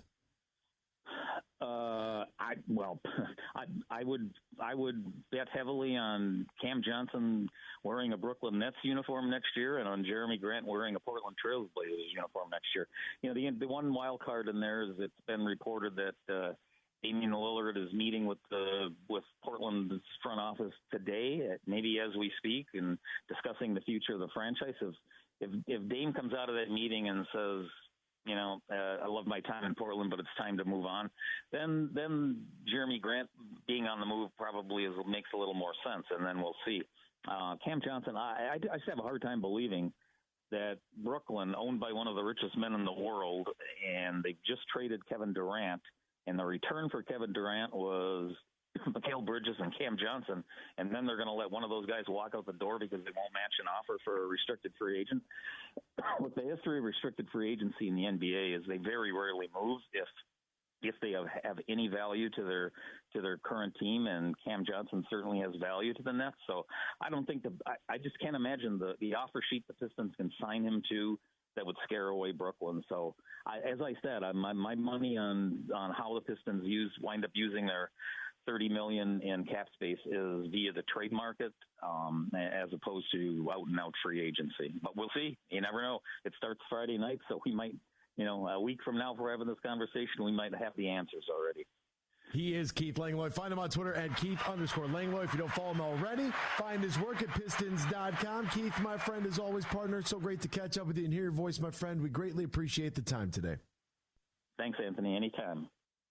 Golf season is here. Matt Golden and his team are ready to welcome you to one of the best golfing experiences in the great state of Michigan. Tullymore Golf Resort, Canadian Lakes, offering not one but two championship courses. Tullymore and St. Ives is located about an hour north of Grand Rapids, 30 minutes west of Mount Pleasant. It's up north golf without the drive, and it's got the lodging to be able to cater to you, your partner, your foursome, or up to 400 of your closest friends and family. Tullymore not only features top-line golf, but also top-line accommodations at the perfect space for your wedding event, reception, or group outing. Visit TullymoreGolf.com, TullymoreGolf.com, or call 1-800-972-4837. That's 1-800-972-4837. Book your stay and play at Tullymore today. You know, I've also seen a lot of slander around Damian Lillard, right? And what happens next there with the Portland Trailblazers. Part of Damian Lillard's mystique, if you will, part of his legacy is him being loyal to Portland. So it almost feels like it's like this giant game of chicken is how I heard it presented yesterday, as to where who's going to move first. Because if Damian goes in that front office and says, yeah, deal me, does that blemish what he's been all about in his years in Portland? And if he does that, I guess, make Jeremy Grant no longer a viable option, as they would try to keep him and make a run now with what they're assembling? They have Yusuf Nurkic, big fan of Nurk. He's got to stay healthy. Anthony Simons, Damian Lillard, Jeremy Grant, the addition of Scoot. They've got now some pieces here that we might see Portland try to redo this thing on the fly and very quickly. We'll step aside. Hour 3 is next. X's and Bros, Michigan Sports Network. In the den. Hey, sports fans, here's a hanging curveball that you can knock out of the ballpark. This is Matt Shepard, the voice of Detroit baseball, inviting you to step up to the plate at Eagle Casino and Sports, the mobile sports book where you can bet on all your favorites all year round, including, of course, our national pastime. So download the app and start winning today. Eagle Casino and Sports, made in Michigan, made for Michigan. Must be 21 years or older and in Michigan to play. Many of us remember how special 1987 was for the Tigers. That's the year they started 11-19, but eventually came from 3.5 games back in the final week of the season, sweeping the Blue Jays to finish first in the division over Toronto and with the best record in baseball. While most remember the gem pitched by Frank Tanana in the clinching 1-0 win over Toronto at Tiger Stadium, don't forget about a thrilling win over Baltimore on this date, June 28th, when Bill Madlock hit 3 home runs, including the game-tying one in the 9th. Detroit would win that game in 11 innings on an Alan Trammell RBI single, but Madlock's heroics were legendary in the summer of '87. There are 13 folds that bring the American flag to the iconic shape of freedom. This summer, Folds of Honor and Budweiser celebrate 13 years of changing military and first responder lives together. Service never stops, and neither will we. So join me in raising a Budweiser to raise funds for Folds of Honor. Enjoy responsibly. Anheuser-Busch Budweiser Lager Beer, St. Louis, Missouri. The Freddie the Pizza Man Foundation is dedicated to providing support to families and Michigan schools touched by autism. We invite you to join us in supporting these families and schools by making a donation at FreddieThePizzaMan.com. With your donation, you can help provide essential resources that can make a real impact. Visit FreddieThePizzaMan.com to make a donation and to learn more about the foundation's mission. That's FREDI, Together, we can make a difference. Hey, this is Matt Shepard from the Michigan Sports Network. I love summers in Michigan because it means golf season. Now, two things always when I go golfing. I make sure I got my sticks, and I've got plenty of cold, fresh Labatt Blue Light. Whether I've just squeezed in 18 holes or I just want to relax on the patio after a long day, everywhere I go, and I'm serious when I tell you this, I tell people about the smooth, genuine taste of Labatt Blue Light. It's just a great beer. Michigan Sports Network is giving you a chance to win a foursome to Michigan's best courses. Just listen weekdays to The Huge Show and X's and Bros, or just text GOLF to 21,000 to enter. That's GOLF to 21,000. The trip includes 2 overnight stays and 2 rounds of golf, all brought to you by my friends at Labatt Blue Light. So grab a Labatt Blue Light the next time you head out onto the course and enjoy the blue skies, because blue is for Michigan summers and great times. Always enjoy responsibly. Copyright 2023 Labatt USA, Buffalo, New York. All rights reserved. Labatt is a registered U.S. trademark of Labatt Brewing Company, Ltd.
It's time for Michigan Sports Talk Morning Show, broadcasting live all across the state of Michigan and Northwest Ohio. This is X's and Bros.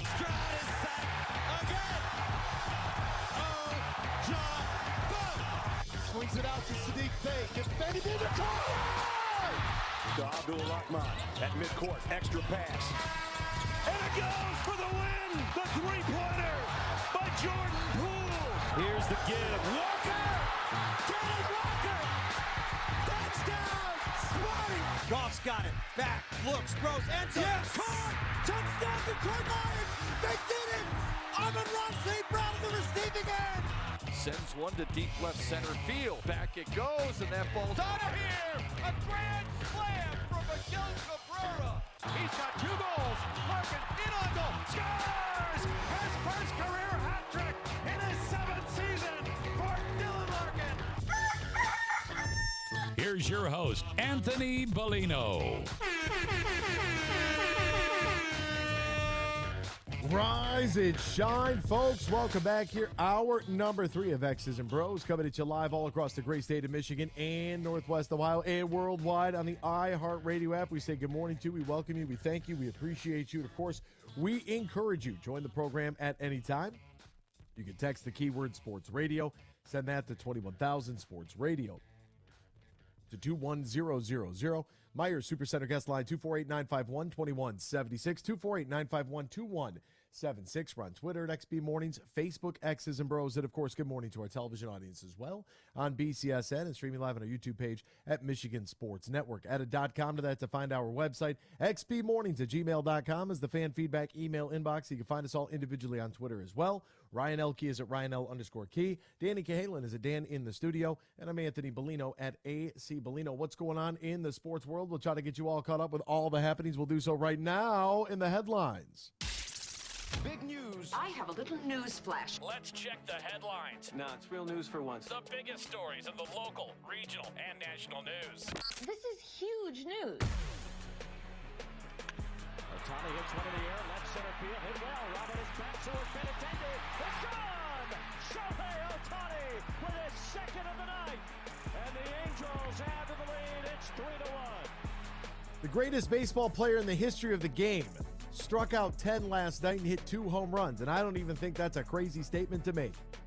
What a night, what a performance from Shohei Ohtani as the Angels got the dub 4-2 over the Chicago White Sox. Another historical performance from Shohei. The Tigers were in action. They lost 8-3 to the Texas Rangers. However, a bright spot here is I think most of us would agree that Matt Manning had a pretty good outing. 5 2/3, 3 hits, 2 earned runs, 4 walks, 4 strikeouts through 84 pitches.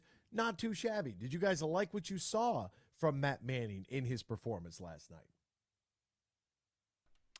Yeah, I mean, he hasn't pitched in 3 months, and he, had one of the better starts the team's had in the last couple months. So, yes, it's nice to see him back. And against the top offense in baseball to come back and just look that sharp, especially through the first 3 innings. Had under 30 pitches, I think. And just so you know, in that Texas Rangers lineup that they featured last night, which they did have a couple of pinch hitters in there, but they only had 3 guys hitting worse than 270. So you talk about what a lineup they have. My goodness, Texas Rangers loaded. They win 8-3, but Matt Manning, I mean, got to be over the moon with what he was able to do last night. 8:05 first pitch tonight for Game 3 of the series. Tigers sit at 34-44 on the season. 10 games back of 500, just 4.5 games back of the division. And how about the Minnesota Twins, who have now lost 2 in a row? They only have a half-game lead on Cleveland, who is 38-40, 4.5-game lead on your Detroit Tigers. So still right there, still competing. I thought John Wagner gave a lot of praise earlier this morning in hour number 1 to the manager, the skipper, A.J. Hinch. Terry Francona was sent for tests after feeling ill, missed the Guardians game last night against the Kansas City Royals. He remained there overnight. The team did not provide any further updates. He did do pregame media, but then left, and bench coach DeMarlo Hale managed in place of Tito. Shohei already mentioned 2 home runs, 10 Ks, but his start was cut short by a cracked fingernail So he's doing all that, and then he's got a cracked nail. We'll see what happens. What's up with all the cracked nails recently? Don't they have like that almost looks like a nail polish? It's like a They got to like take some sort of what do women take to harden their fingernails? It's a vitamin, and Yeah. it's for hair and nail growth. What's Right. it called? I can't remember. Yeah, I don't know. I feel like either. it starts with a B, but I'm Biotin. Maybe. Yeah, I think that's what it is. You see my excitement right there? I was like, hey, I might have got one there. But there's also like a nail polish you put on your nails to harden them. And it's like, man, why wouldn't they, why wouldn't every pitcher do that? Are pitchers allowed to use that anymore? Well, I don't know. You'd put it on, I think you'd put it on the day before the game, and because it lasts. So, I don't know. Might be something worth looking at. It's just over the counter, and it's on the top. I mean, it's on the actual nail itself. It's not on your hand, so I can't imagine. Well, according to every baseball player ever, everything they've used is over the counter. Just depends on what counter you're looking at going over. Ask A-Rod. Michigan quarterback J.J. McCarthy says the ultimate goal is to win a title, and it caused a big hullabaloo because they have a Georgia period of practice, a beat Georgia period, and everyone wants to talk about what happened with, TCU and, what's going on here, and why would you even talk about Georgia? Look, man, relax. It's the offseason. The college football offseason might be the most annoying out of all of them. Like, at least in the NBA, we got player movement guys going here and there. Then in the NFL, we got OTAs. Oh, there's player movement in the college offseason. Yeah, but it's thousands of players moving.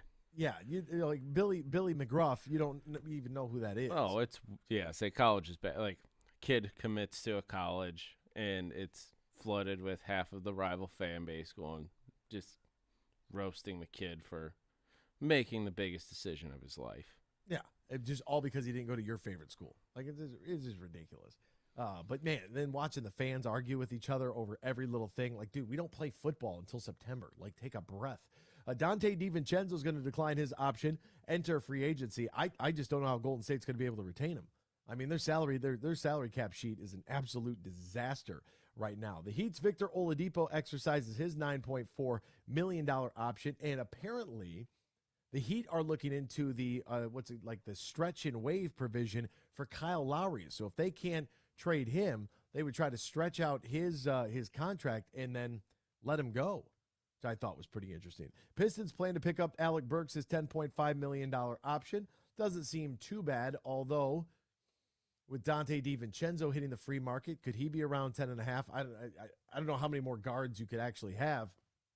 Dante playing a little bit of wing out there in Golden State as well. And it just feels like, with the Pistons picking up Isaiah Livers, his option was only $1.8 million. So that wasn't a big deal, but this is a big time year for Isaiah Livers if he's going to prove if he can stick in the NBA. And that all starts with his ability to stay healthy. Like, he's a pretty good defender, great communicator on that end, shot it okay, but just, you got availability is an ability. If you're never available, I don't know what to tell you.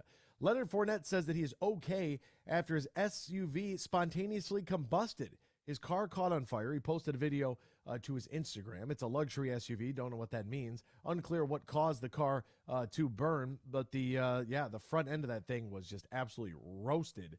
Former Arkansas, Michigan, and NFL quarterback Ryan Mallett passed away in an apparent drowning incident in Destin Beach, Florida. So not good. They were swimming in the Gulf of Mexico. They were near a sandbar, struggled to make their way back to shore. Mallett was pulled from the water, taken to a local hospital where he was pronounced dead. So a very, very rough day. And Mallett would still, would consider him a Michigan man, even though there was a that part doesn't bother me at all. Just a very, very unfortunate set of circumstances. One of those where it's like, man, same age, 35, like, geez, it seems young. My goodness. All right, we're going to step aside. Coming up later on in this hour, my conversation with Brendan Quinn from the Rocket Mortgage Classic. We had some documents that were filed to a subcommittee. We love subcommittees here in this country. Every committee's got to have a subcommittee. What do those documents mean for the Saudi Public Investment Fund and the merger of the Saudis' Live Tour with the PGA Tour? Was that just a formality, or did we learn anything new? What is this new TGL that's going to be launching with Tiger and Rory? And apparently there's a couple of teams that have already been invested in. So what will that look like? Plus, what's the course look like out there after all the storm damage? We'll catch up with Brendan Quinn a little bit later here on X's and Bros on the Michigan Sports Network. Hey, Meyer. Take me out to the ball game. Take me out with the crowd. Let's root for the home team. This week, shop Meyer for 30% off Tigers apparel. Exclusions apply. Meyer, your proud hometown partner of the Detroit Tigers.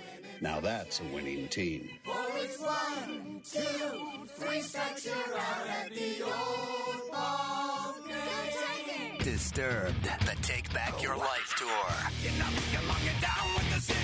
Labor Day Monday, September 4th at Soaring Eagle. And same show, same night, Stained.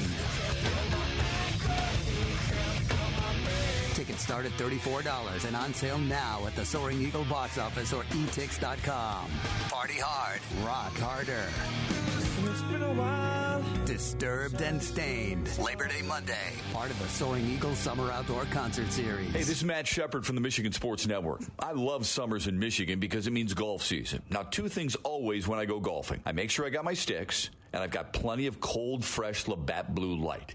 Whether I've just squeezed in 18 holes or I just want to relax on the patio after a long day, everywhere I go, and I'm serious when I tell you this, I tell people about the smooth, genuine taste of Labatt Blue Light. It's just a great beer. Michigan Sports Network is giving you a chance to win a foursome to Michigan's best courses. Just listen weekdays to The Huge Show and X's and Bros, or just text GOLF to 21,000 to enter. That's GOLF to 21,000. The trip includes 2 overnight stays and 2 rounds of golf, all brought to you by my friends at Labatt Blue Light. So grab a Labatt Blue Light the next time you head out onto the course and enjoy the blue skies, because blue is for Michigan summers and great times. Always enjoy responsibly. Copyright 2023 Labatt USA, Buffalo, New York. All rights reserved. Labatt is a registered U.S. trademark of Labatt Brewing Company, Ltd.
Share your thoughts all morning long on the Meyer Guest Line. Call 248-951-2176. That's 248-951-2176. Now, back to Danny, Ryan, and AB. Welcome back here to X's and Bros, a Michigan Sports Network. A reminder, with golf season here, now is the perfect time to book your stay and play at the beautiful Tullymore Golf Resort in Canadian Lakes, offering not one but two championship courses, Tullymore and St. Ives. It's located about an hour north of Grand Rapids, 30 minutes west of Mount Pleasant. Not only features top-line golf, but also top-line accommodations and the perfect space for your wedding event, reception, or group outing. Visit TullymoreGolf.com, TullymoreGolf.com. Call 1-800-972-4837, 1-800-972-4837. Very, very, smoky day today. Very smoky day today across the northeastern and Midwest portions of this country. My goodness, the haze outside is really, I mean, that is no joke. How long are these wildfires going to continue for? Also, there's something a little, NBC potentially is a player to broadcast NBA games. It's possible they could try to do Sunday night basketball after Sunday night football, is what the tweet said from NBA Central. Bringing back the NBA on NBC, I think, would be beautiful. The amount of people that don't understand that, I believe the meaning behind that is that after the Sunday night football schedule has been completed, they would shift into Sunday night hoops. They're not going to tip off games at midnight. That's just ridiculous. Which makes sense if you're NBC, to be honest. 100%. If you look at the most watched, televised events through the year, they're all sporting events. More sports. Get in on more sports. Why wouldn't you use one of your biggest slots to just continue to get viewers? And you already have the branding basically in place. Like that, if they do this and Sunday Night Hoops becomes a thing and the NBA returns to NBC, they got to intro it with one of the old intros. Like they have to bring all the original from the early 90s. Bring all that back. All of that back. That would be a great opening broadcast. Who would they put on the broadcast? Tirico? I would imagine. Tirico, Maria Taylor. Oh. Well, she'd be like your sideline. I haven't heard much from her lately. She's working with NBC. Yeah, but have you seen her on anything? She was on. She did the football stuff. Yeah, that was months ago. Well, yeah. What else do they have? Yeah, that's why that move. I mean, I guess if someone's going to pay you to work a lot less. Yeah, pay you more and work less. That's the goal, right? And I guess she did that. Couple more submissions to our top 3 public courses from yesterday. Arcadia Bluffs, Forest Dunes, Gray Walls. That's it. That's the list according to Justin Rose. Howie says Arcadia Bluffs and Forest Dune are on their own as the clear 1 and 2 for me. There are a bunch in the same bucket from number 3 through 10 according to Howie. Austin and GR says Eagle Eye, the Bear, and the Wolverine. I played the last 2 in a golf trip this year, and they were the most well-manicured courses I have ever played. They are both at Grand Traverse. Austin is my real name, and I live in GR. I love a real name. Austin McBee tweets in and said Garland. Boy, it's been a while since I've been up to Garland, but holy mackerel! It's that was always fun. Always fun to go up there and get a little golf in. Got a big golf league day today. And then later on this evening, the NHL Draft is tonight. We spoke with Max Boltman on what the Wings might do here. I don't know. 9-17, as Max alluded to, it's not the same as, maybe some of the other leagues, like where in the NFL you see a lot of movement, teams moving back, teams moving up. Constant reminder, this is very much like the MLB draft. You're not going to see guys for quite some time. Where would you like to see them go from a position standpoint? Forward, early, defense later on at number 17? I mean, sure. Like you said, we don't know these guys, and even the guys we've heard of, we've never seen them play. maybe if you watched, Michigan playing. Yeah, the college hockey playoffs. But, I mean, we're not going to see a lot of them. Most of them will be playing in Sweden for the next 2 to 3 years anyway. We expect Connor Bedard to be ready to go for Chicago. Good for Chicago to lose out on all their stars and be able to rebuild right away with the number 1 pick. Adam Fantilli, the center from Michigan, at number 2 to Anaheim. Seems to be locks 1 and 2. And then where does Detroit fall? At number 9. Who knows? I mean, I would like to see them go forward and defense and get one of each in this first round. I feel like that would be ideal. They got a couple of second-round picks as well. But for me, you're not gonna see him. So, are you guys gonna watch? I'll be at work, so yeah, it'll be on. We'll have it on. I'm sure we will. You guys do an update during the game? If not during the game, at least in post-game, we will mention who the Red Wings drafted. I'm sure, yes. Yeah, like a little ticker or something to blow up there on the screen. The Red Wings select, and then some stock video highlights. Oh, I like that.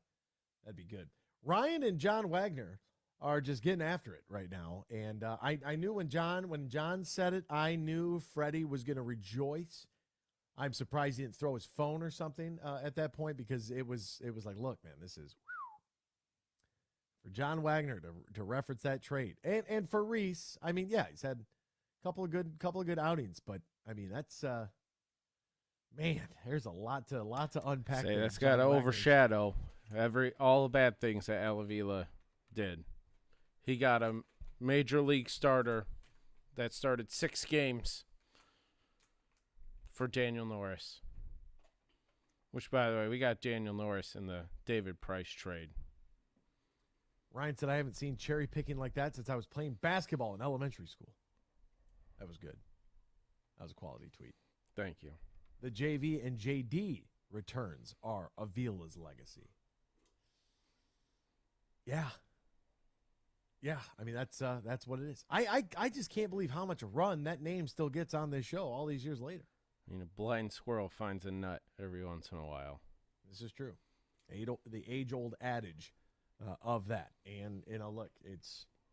I just knew when John said it, I said, this is not going to be good. And, Freddie talking about how we need to have more knowledgeable guests and more knowledgeable callers. And I like John Wagner. I do like John Wagner a lot. Say he has the old baseball soul, which I do like, but don't come with, misremembering Alavila's tenure as general manager. Yeah, don't want to do that.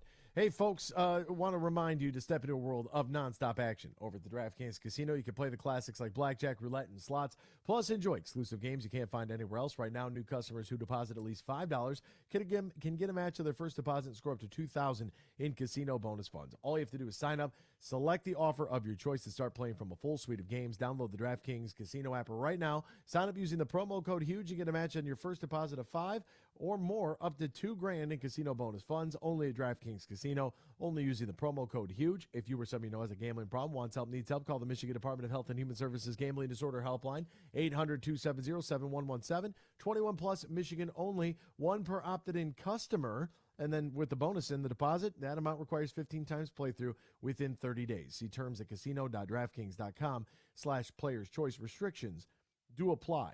By the way, Prashanth Iyer, friend of the show, you can find him on Twitter at Iyer_Prashanth, laid out a pretty interesting plan for the Red Wings. He'd like to see Oliver Moore, the center, at the 9th overall pick, and Samuel Hanzik, the left wing / center combo, at the 17th overall pick. So that would be very interesting, especially if they can get Alex DeBrincat in the trade somehow, some way, however they're going to work that out. We'll step aside, back with more X's and Bros, talking to the man, Brendan Quinn from the Rocket Mortgage Classic, next here. X's and Bros, Michigan Sports Network.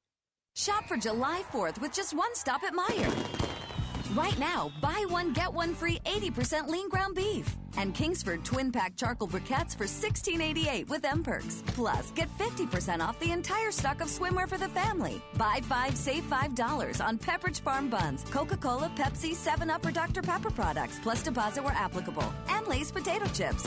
Get more for your money with the same prices online and in-store at Meijer. Exclusions apply. See all the deals in the Meijer app. Imagine this.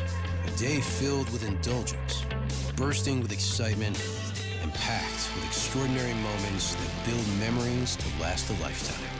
A day that is unmistakably yours, at the place that is undeniably spectacular. Whether you're winning big, dining lavishly, or relaxing oh so comfortably, it's your getaway reimagined at Soaring Eagle Casino and Resort. Have you ever played golf at Tullymore, St. Ives? Have you experienced a stay-and-play package in Canadian Lakes, Michigan, less than an hour north of Grand Rapids? Well, here's what you need to do if you want to take advantage of great deals right now. Go to tullymoregolf.com. That's tullymoregolf.com, and you'll see the link for packages, accommodations, dining, meetings, weddings, events, and so much more, and especially golf on the 18-hole layout at Tullymore and the 18 holes at St. Ives. And they can accommodate any group, whether it's 2 people getting together or 200 looking for a weekend or an overnight celebration. That includes a little business, golf, great food, and beverages. Just go to tullymoregolf.com. That's tullymoregolf.com. They're located in Canadian Lakes, Michigan, less than an hour north of GR. Get more info at tullymoregolf.com.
my man. How are you? How's life? How are things, partner?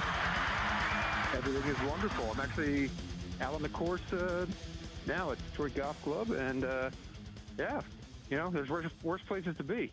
Live on the scene at the RMC. I love that. How is the course after the storms on Sunday? I mean, the weather's unpredictable, but some of the photographs that were circulating around the internet, it was like, oh man, grounds crew's got a lot of work to do in a short amount of time to do it.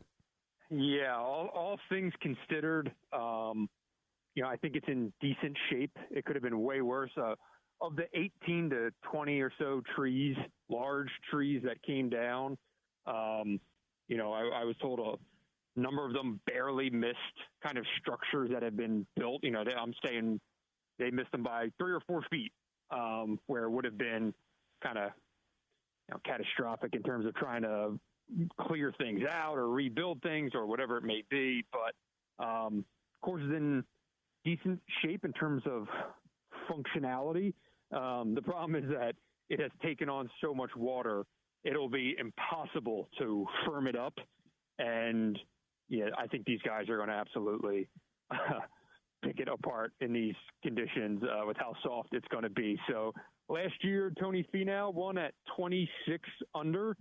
He said today that he could see it at 30 this year. So you don't see 30 under on tour very often, but it might be in play this week. Brendan, and it's something I've been talking about, since last week about this tournament. And then we go into the Travelers, and Keegan Bradley threw a 23 under up on the board and won the Travelers, right? And it's like, I just kind of felt that in a way, the way that the national media had kind of covered the Rocket Mortgage in years past with some of the numbers that had gone pretty low, I just kind of felt like they were sliding the course, like it wasn't going to be up to tour standards. And it's like, no, these guys are professionals, and not every course can be like U.S. Open, style, if you will. So do you think that if the score is low, if Tony's right and you could see, 28 or 30 under par could win this thing, do you think that the course will take some heat? Will the RMC take some heat from the pundits? Yeah, probably. It's just kind of the nature of things that it like distance-wise, just by the numbers, it does kind of stack up like middle of the pack among the PGA Tour courses. One of the things is the angles you can take here, and the fact that it's this old Donald Ross design that, just some of the more penal aspects of it just are not in play for a number of these guys. And is it going to take heat? I mean, yeah, probably. What does that mean? Very little. They've got a fresh 3-year contract I think they're working off of.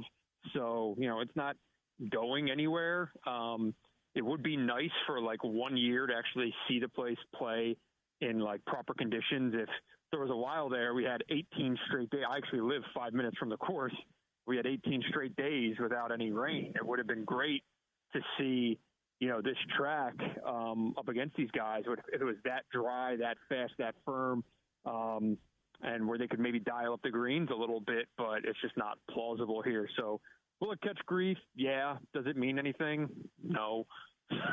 I like that. See, yeah, exactly. Yeah, say what you want. Do we care? Absolutely not. We don't. And to be honest with you, if I'm a patron, right? That's a good golf term there. Steal it from my friends down at Augusta. If I'm a patron, I'm going.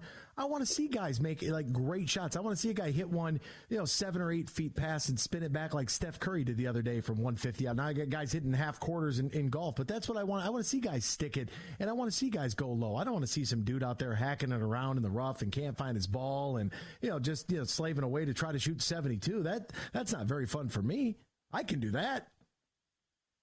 Yeah, I mean, it's really a larger conversation in the game that there's this persistent conversation about rolling back the ball, about changing the equipment, that mainly to kind of make some of these types of courses just play the way they're supposed to. And I don't know what's going to happen here. You've got, I think the USGA and the RNA certainly want to be moving forward with that kind of initiative, even though it's been taking many years. PGA Tour, I don't think it's going to subscribe to that, though. I don't think these guys want to do any of that. So there's going to be a push and pull. I think it's going to be the same conversation next year and probably the year after that. But, in terms of what the fans want, I mean, that's always been a moving target in golf. I think, there's the people who organize these things think that, the casual fans might want something one way, whereas, the real people that follow the game might want to see them, play on fast and turn, see them play against pinch fairways and whatnot. But yeah, it's just kind of an endless conversation that on this side of the world is just happening constantly.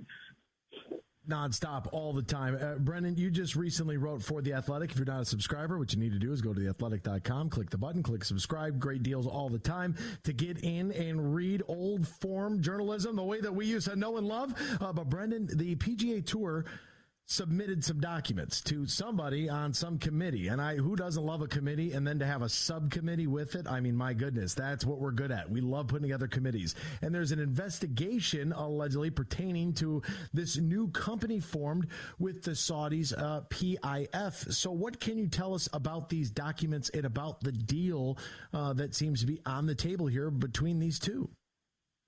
Well, I mean, the deal has been completed. It was signed, but, there's paperwork, as we know. I mean, that appearance by Jay Monahan and Yasser Al-Rumayyan on CNBC was not hypothetical. The deal is done. It was signed a week before that, and really the paperwork last night was more just kind of seeing it more in black and white. Yes, you're right. The Senate Subcommittee on Investigations is looking into the deal. So the paperwork was submitted for, they requested all documents and information. The framework agreement, which was kind of obtained by The Athletic and some other outlets, basically just kind of spelled out what everyone had been saying. The nature of the deal is that it's the creation of a new company between the PGA Tour and the Saudi Arabian Public Investment Fund, along with the DP World Tour, which the PGA Tour already holds a 20% stake in, to basically put all of their commercial golf business into one company. So the PGA Tour itself, as a functioning golf tour, remains independent, for lack of a better term, and it's just rolling its commercial business into this new company. So that includes its TV rights deal, its properties in terms of, the TPC courses, et cetera, et cetera. And yeah, so the Senate is investigating it. The DOJ is looking into possible antitrust violations that I'm not sure where that's going to go. The antitrust investigation began when the PGA Tour and LIV were going kind of head to head in this battle. Now that LIV is basically part of the same company that the PGA Tour is, where does that send the DOJ investigation on antitrust? We'll find out. But the paperwork last night was just more maybe just clarity of, instead of hearing what this new company is via comments by Jimmy Dunn, who's on the PGA Tour advisory panel, or from Jay Monahan, or from media like me. It was just a 6-page document that actually laid out what this is, what's agreed upon so far. What's the pulse like then for, as you're there, you're on the grounds, you're kind of seeing, is this even, it was such a big story when it first dropped, and then, we got a million other things going around, whether it's sports related or global relations and whatever the case may be. There's always something in the news, right? So it feels like it might be big for a flash, and then it's kind of gone. What's kind of the word out there? Are guys even talking about it, or is it just like, hey, it's done, and we'll figure out whatever we're going to do when the time comes, and whoever is going to pay us and how we're going to play? But at the end of the day, we got a golf tournament to play this week, and that's what we're going to focus on. Yeah, I think both. There's still plenty of chatter. It is the kind of point of conversation of what's going on. And look, there's 3 things that can stop this deal from going through. It's the Senate Subcommittee on Investigations, it's the DOJ, and it's PGA Tour players, pushing back on it in some way, shape, or form. Does that happen? I have no idea. But it is certainly, guys comparing notes, guys asking what each other thinks about it. This thing was a completely clandestine deal done by Jay Monahan and Yasser Al-Rumayyan that went over the course of basically 6 weeks, and a very small group of people were aware of it. Meanwhile, the PGA Tour fancies itself as a player-run organization, except none of the players knew that this deal was getting made that would, obviously directly affect all of them. So, yeah, there was a player meeting last week at Travelers. There are player advisory council meetings this week in Detroit. The PGA Tour board is meeting this week in Detroit. And all the while, Jay Monahan is out of office due to, health issues. So there's so many moving parts. There's so many things happening. No one really seems to know anything concrete in terms of what happens next. But at the same time, you go on the range and, dudes are still out there hitting balls, trying to get right and trying to go win a golf tournament because they know they're probably going to have to be at about, I don't know, what's the cut line going to be, 6 under on Friday? So you better come out ready to make birdies this week. Yeah, then that's what we're all coming out there to do. For those guys, a lot easier. For regulars like me, not that easy. And in the midst of all of this, this TGL pops up, and it's like, okay, so now like TGL in Boston, like the second of 6 team ownership groups, the Fenway Sports is getting in. What can you tell us about this TGL that's opening season is going to be January 2024? Why do I feel like golf is just spiraling in 800 directions? Well, the PGA Tour at the time that it was going head-to-head with LIV kind of needed certain answers. It needed new avenues of revenue. People forgot the PGA Tour just magically said, we're going to have these elevated events with $20 million purses, et cetera, et cetera. But no one ever actually said where that money was going to come from. That's one of the primary reasons that this deal was struck with the PIF to kind of become a joint operation. And instead of the Saudis spending $2, $3, $5, $6 billion on golf in competition with the PGA Tour, it's now in partnership with the PGA Tour.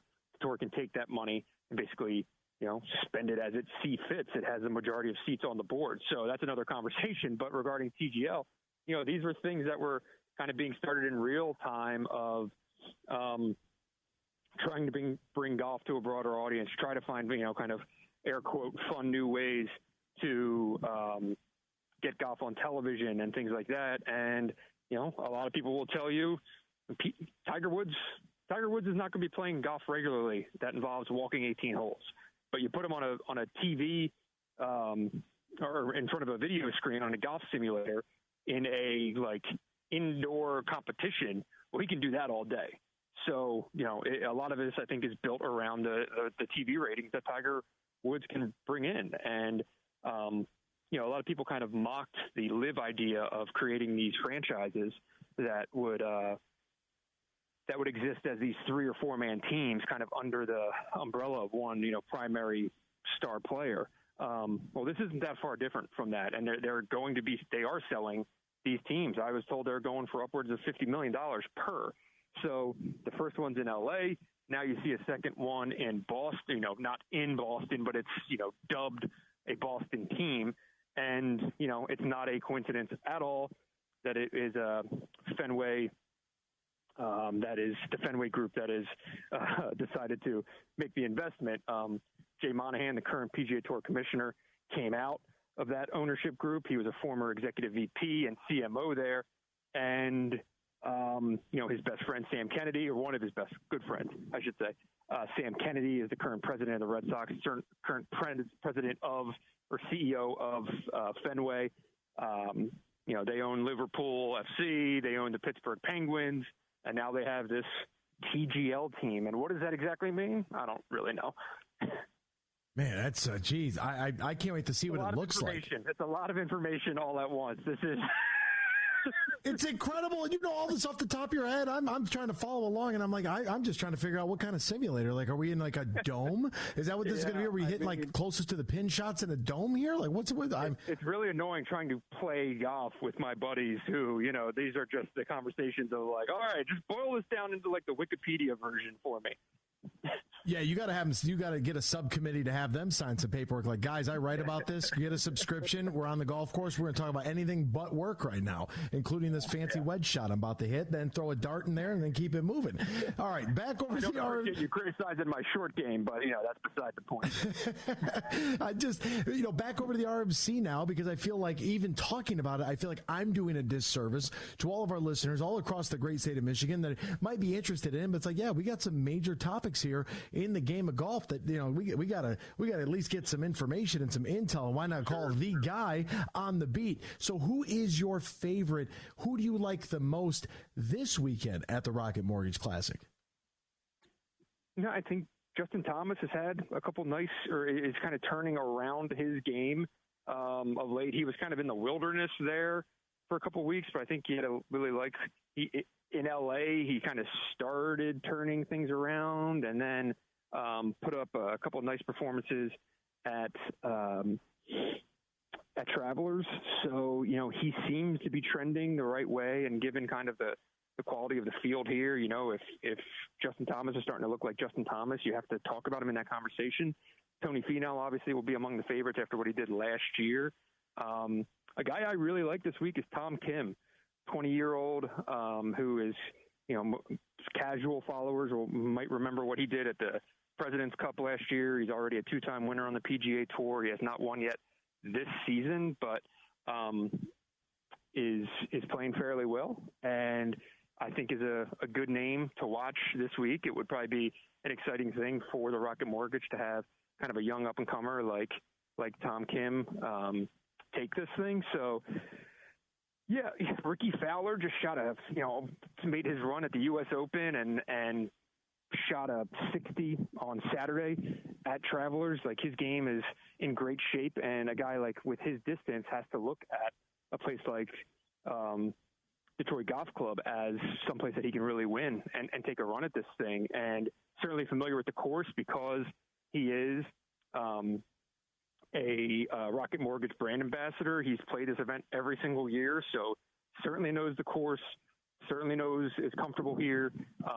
He's kind of also hard to kind of not look at as a possible top 5 finish, if not a winner.